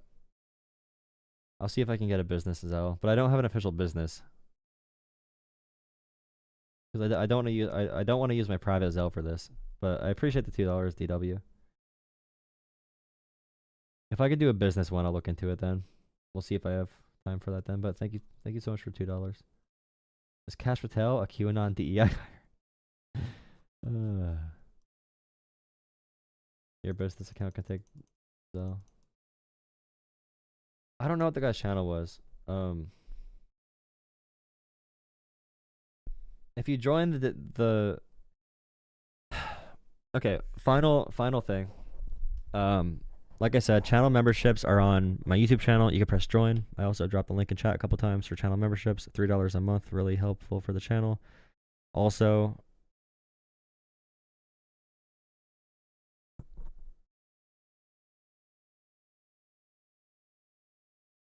Cavernacle. Yeah, I know Cavernacle. I saw his channel from when he had like 5,000 subscribers. He was very small before, but now he's big.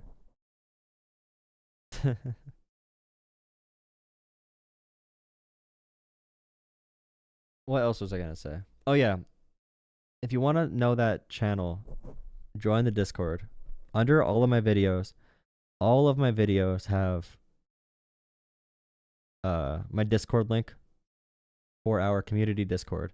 So find one of my videos, go underneath, go in the description, and find my YouTube video.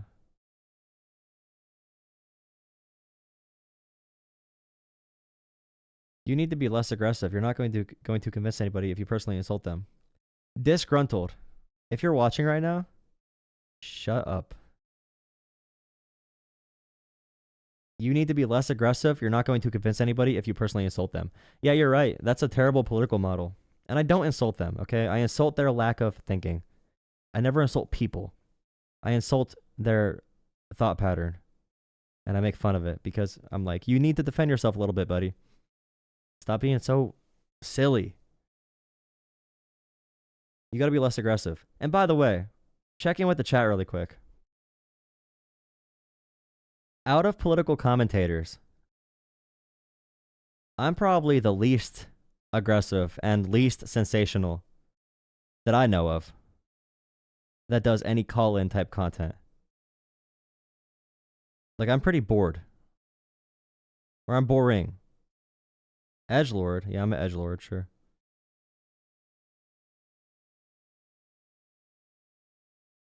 You're a decent dude. You guys are crazy, dude.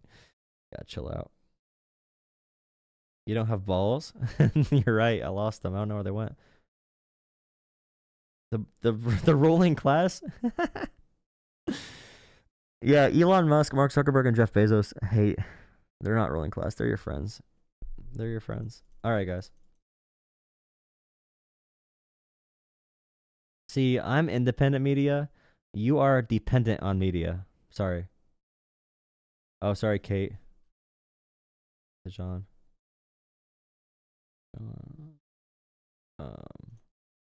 The issue is I'm usually streaming later. I usually start streaming right now, and I'm getting off right now. So it's a little bit different of a schedule. Thank you. Thank you, learning to golf. I know it's only 11. I started at 8 o'clock, though, today. I've been streaming for 3 hours. 4 more hours. Shut up, Brian. I'll keep the stream unlisted if you want. I'll be back. I'm here every night. You'll be here tomorrow. I'll be on tomorrow, too. I depend on $2 contributions, true.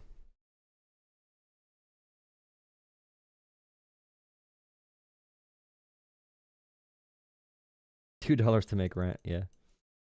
Basically. Alright, guys. Have a good night. Thank you for watching. Join Discord, become a member. Northeast. Thank you, Joshua, for another $2. Oh, Joshua donated $2 more to share his channel. It's called Red Acres. Okay? Red Acres. The channel from that guy that just called in is called Red Acres, okay? Red Acres. Just so you know. For whoever was asking, because someone was asking. There he is right there, Joshua. Red Acres. There you go. Thank you, Joshua. Yeah, learning to golf. Look at that. You're my friend now. Good job, buddy.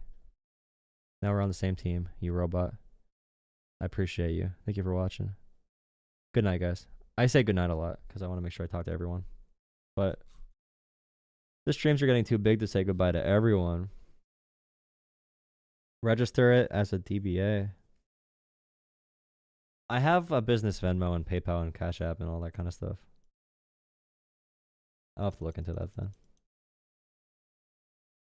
Benny Johnson, ew. Wait, Brian. Brian knew I'm gonna go to McDonald's. How did you know, Brian? Can you email me a doc on what? Go in Discord. Oh, God. Under my videos, there's a Discord link. Join the Discord. Community Discord. We'll talk in there, okay? Go in Discord. If I'm not there, a mod will help you out. One of our amazing channel mods will help you. Our amazing, fantastic, the best channel mods of all time. All right, have a good night. Lore. Wait, him, not me. Okay, I don't know. Okay, good night. Goodbye. Not Tom. All right, sounds good.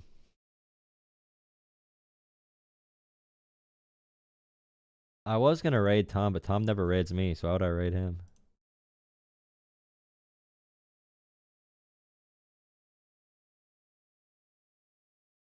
I look like a Jewy or Charlie Kirk. Nice.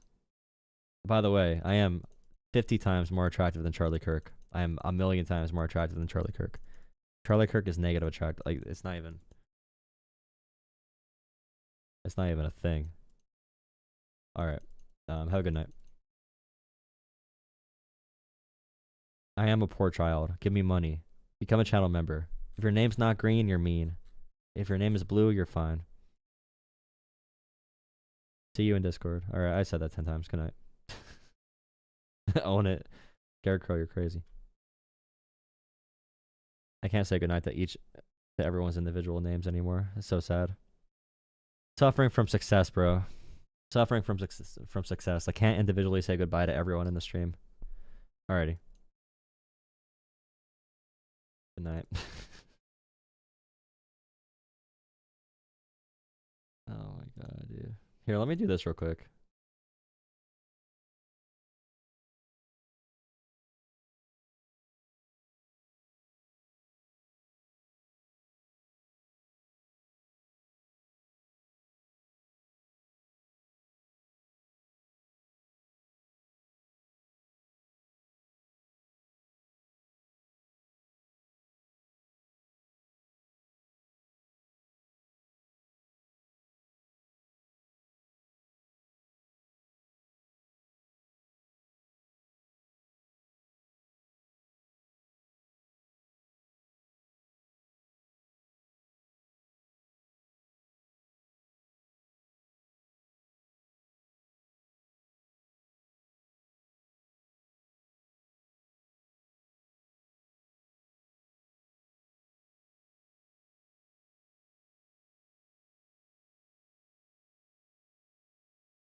All right. Goodbye. Good night. Hey, tonight with Kyle. Stop, Kyle. Hi, Kit. Hi, Twilight Onion. Hi, Egg Off. All right. Good night. I'm gonna go to bed before 4 a.m.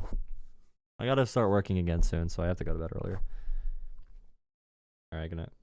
KFC. I do want some KFC now. Good job. All right. See ya.